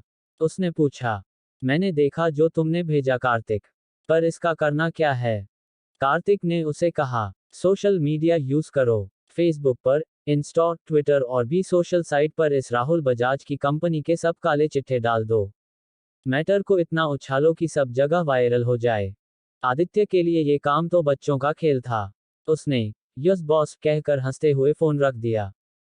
उस फाइटर लड़के ने कार्तिक को जब आदित्य से ये सब कुछ कहते सुना तो वह उसके चेहरे पर टेंशन उभर आई। कार्तिक ने उसकी तरफ देखकर पूछा, क्या बात है, तुम अचानक से इतना परेशान क्यों दिख रहे हो? उस लड़के ने कहा, सॉरी सर, मैं आपकी बात नहीं काट रहा, पर आप ये जो कुछ भी कर रहे हैं ऐसा ना हो इसका खामियाजा इन बेचारे मजदूरों को भुगतना पड़े। राहुल और बॉबी गुंडे किस्म के लोग हैं और यह मजदूर भोले भाले। अगर वो लोग इन मजदूरों से बदला लेने पर उतर आए तो ये लोग खुद को डिफेंड करने की हिम्मत नहीं रखते हैं। उस राहुल बजाज के कनेक्शंस बहुत ऊंचे हैं। वह गुंडे भेजेगा, इन मजदूरों को पिटाई करवाएगा, हो सकता है बदला लेने के लिए इनमें से कुछ का खून तक करवा दे। वह बहुत रूथलेस और खतरनाक आदमी है। कार्तिक ने कहा, इन मजदूरों की सिक्योरिटी की फिक्र मत करो, इन सब की प्रोटेक्शन आज से मेरी जिम्मेदारी है। वैसे भी अब ये सब यहाँ पर काम नहीं करेंगे।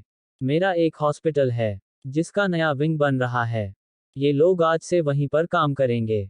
हॉस्पिटल की कंस्ट्रक्शन साइट का एड्रेस मैं तुम्हें देता हूँ, इन सब को वही ले जाओ। इन सब को ये भी बता दो कि इन सब को मैं 1 महीने की सैलरी एडवांस दूंगा, ताकि इनके घर में खाने की दिक्कत ना हो। कार्तिक की इस बात पर वह फाइटर लड़का बहुत ज्यादा खुश हो गया। उसने कार्तिक को कहा, thank you sir, thank you so much sir, मेरी उम्मीद से बहुत बढ़कर कर दिया है आपने। मैं अभी अपने सारे भाइयों को ये बात बताकर आता हूँ। बहुत एक्साइटेड होकर वह फटाफट मजदूरों की तरफ भाग लिया। उसके जाते ही मैगी ने कहा, आपने जो इसके लिए और इन सब वर्कर्स के लिए कर दिया है, अब ये सब आपके वफादार रहेंगे। कार्तिक ने कहा, अगर हम चाहते हैं कि हमारे साथ काम करने वाले लोग हमारे वफादार रहें, हमें भी उनकी तरक्की और उनके परिवारों के बारे में लगातार काम करना जरूरी है। योजक चिन्ह। उधर आदित्य का काम तो रॉकेट की स्पीड से होता है। उसने न सिर्फ कार्तिक के भेजे हुए एविडेंस यूज किए बल्कि हैकिंग के जरिए राहुल की बाकी कंपनियों की भी कॉन्फिडेंशियल इंफॉर्मेशन निकाल ली, जिससे साफ जाहिर था कि वह लोग हर जगह कितना ज्यादा घपला कर रहे हैं। उसने एक ही बार में राहुल की सारी कंपनियों को एक्सपोज कर दिया। इंटरनेट पर हर जगह बस राहुल की कंपनियां ही छा गई। खूब बदनामी से दुनिया जहान में नाम हो रहा था। यहाँ वही कहावत चरितार्थ हो रही थी, बदनाम होंगे तो क्या नाम ना होगा। जो लोग शहर में इस कंस्ट्रक्शन कंपनी के नाम से वाकिफ नहीं थे वह भी हो गए। इंटरनेट पर उनके अगेंस्ट कैंपेन शुरू हो गया। जिन लोगों ने भी उनके बनाए फ्लैट्स और शॉपिंग मॉल्स में पैसे इन्वेस्ट किए थे, वो सब लोग अपना पैसा वापस डिमांड करने लग। लोगों ने मुहिम छेड़ दी कि इनकी बनाई कंस्ट्रक्शन कंपनी के घरों में नहीं रहना, इनके लाइसेंस रद्द करो, इन्हें जेल भेजो। हैशटैग चलने लगे, बेईमान बजाज, रास्कल राहुल। जिन्होंने भी बजाज रेजिडेंसी में घर बुक कराए थे, वो सब लोग अपना पैसा वापस डिमांड करने कंस्ट्रक्शन ऑफिस के बाहर हंगामा मचाने लगे। अंदर से कोई जवाब ना मिलने पर लोग तोड़फोड़ करने लगे। भीड़ को कंट्रोल करने के लिए पुलिस बुलानी पड़ी। अंदर राहुल के पापा बुरी तरह बौखलाए हुए थे। उनको समझ नहीं आ रहा था कि अचानक रातों रात ऐसा क्या हो गया है, जो सबको अपना पैसा वापस चाहिए, वह भी एक साथ। सारा स्टाफ उनके ऑफिस में मौजूद था। स्टाफ के लोगों ने जब उनको इंटरनेट पर वायरल होती हुई चीजें दिखाई तो वह सदमे में आ गए। वो स्टाफ से ही पूछने लगे, ऐसा कैसे हो सकता है? एक साथ सारी कंपनियों के बारे में इस तरह के एविडेंस कौन इकट्ठा करेगा? ये तो वो भी समझ गए थे कि यह किसी दुश्मन की चाल है। वो आग बबूला हो अपने सीईओ को बोल रहे थे, मुझे बस पता चल जाए कि यह किसका काम है, टुकड़े टुकड़े करके चील कौवों को खिलाऊंगा। उनके सेक्रेटरी ने कहा, पर सर अभी क्या करें? यह मामला तो बहुत ज्यादा उछल गया है। राहुल के पापा बोले, वही मुझे भी समझ नहीं आ रहा। 1-2 डिपार्टमेंट की बात होती तो पैसे खिलाकर चुप करा देता। यहाँ तो पूरी पब्लिक ही एक साथ खड़ी हो गई है। इस डिजिटल युग के जमाने में इंटरनेट पर जब इस तरह चीजें उछलती हैं तो फिर संभाले नहीं संभलती।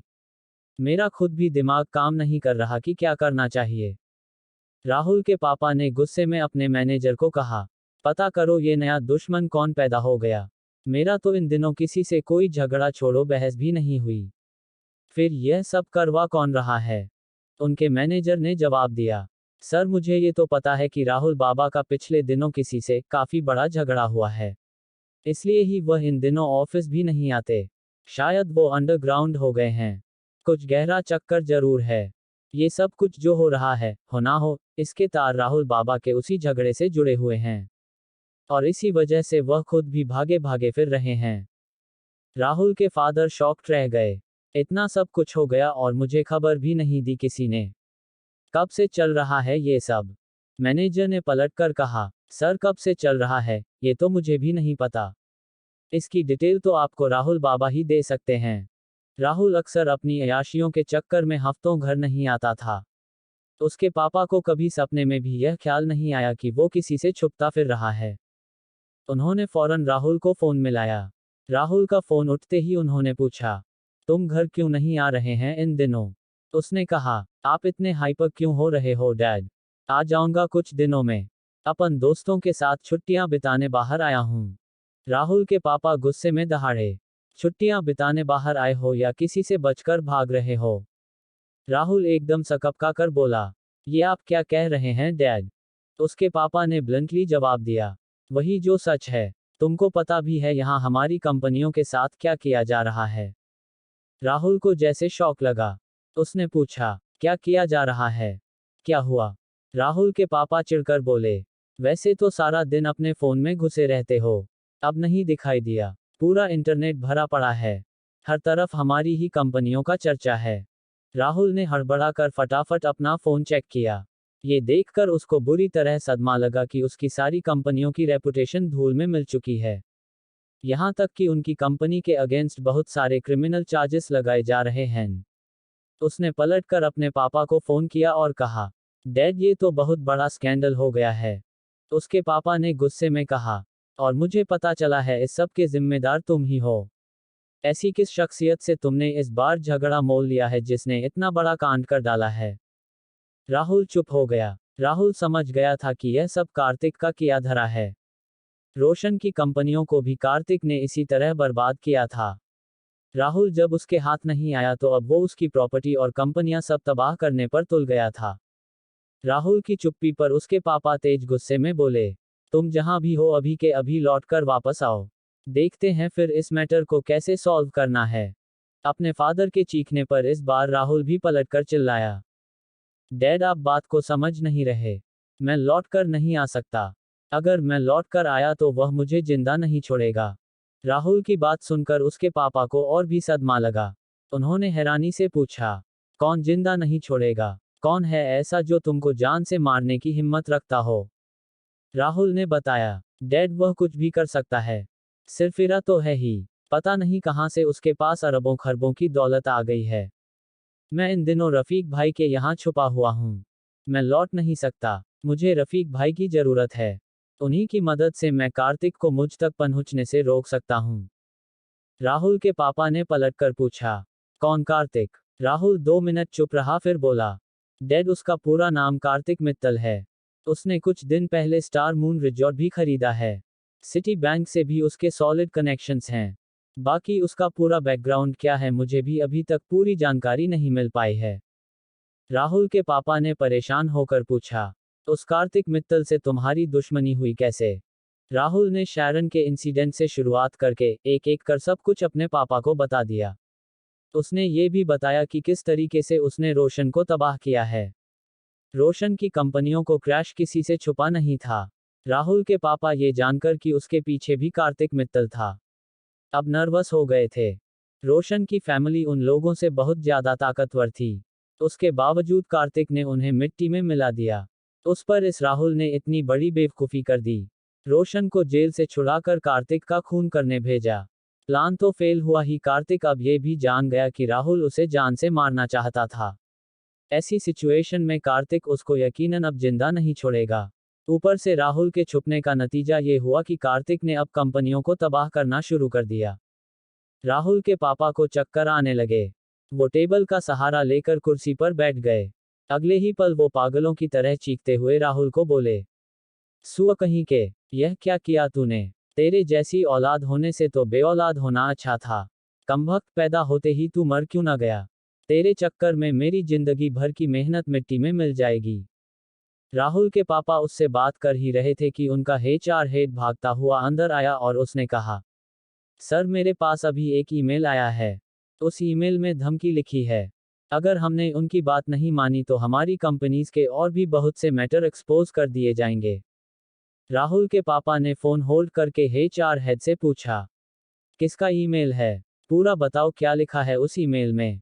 उसने बताया, सर उसमें लिखा है कि अगर हमने अपनी धौला कुआं वाली कंस्ट्रक्शन साइट्स के वर्कर्स को अगले 24 घंटों में 6 महीने की सैलरी और उस पर बनने वाला ब्याज नहीं दिया तो हमारे पिछले 20 सालों के सारे अकाउंट्स एक्सपोज कर दिए जाएंगे, जिससे अब तक की सारी टैक्स चोरी भी सामने आ जाएगी। राहुल के पापा कंफ्यूज होकर बोले, वर्कर्स की सैलरी का कार्तिक मित्तल से क्या लेना देना हो सकता है। उन्होंने एचआर हेड को कहा, उनकी सैलरी का चार्ज तो आर्किटेक्ट कंपनी के पास है, हमारा इस बात से क्या मतलब। राहुल, जो अपने पापा की और उसे एचआर हेड की बातें सुन रहा था, उधर से बोला, डैड आप इस बहस में मत पड़िए, सब वर्कर्स की सैलरी जल्दी से जल्दी आप दे दीजिए। अभी इस कार्तिक को शांत करना जरूरी है। मैं रफीक भाई की मदद से देखता हूं कि क्या किया जा सकता है, पर आपको अभी जो भी बोला जा रहा है आप बस कर दीजिए। कहकर राहुल ने फोन रख दिया। उसका दिमाग अब तेजी से सोचने लगा कि कार्तिक के अगेंस्ट में क्या प्लानिंग करनी है जो ये सब रोका जा सके। कुछ सोचकर उसने जेब से फोन निकालकर एक नंबर कॉल किया। उसे उम्मीद थी कि इस बार बात बन जाएगी। अगर आप लोग इस कहानी का अगला भाग सुनना चाहते हैं तो जल्दी से मेरे चैनल को सब्सक्राइब करें और मुझे बताएं कि आपको यह कहानी कैसी लगी।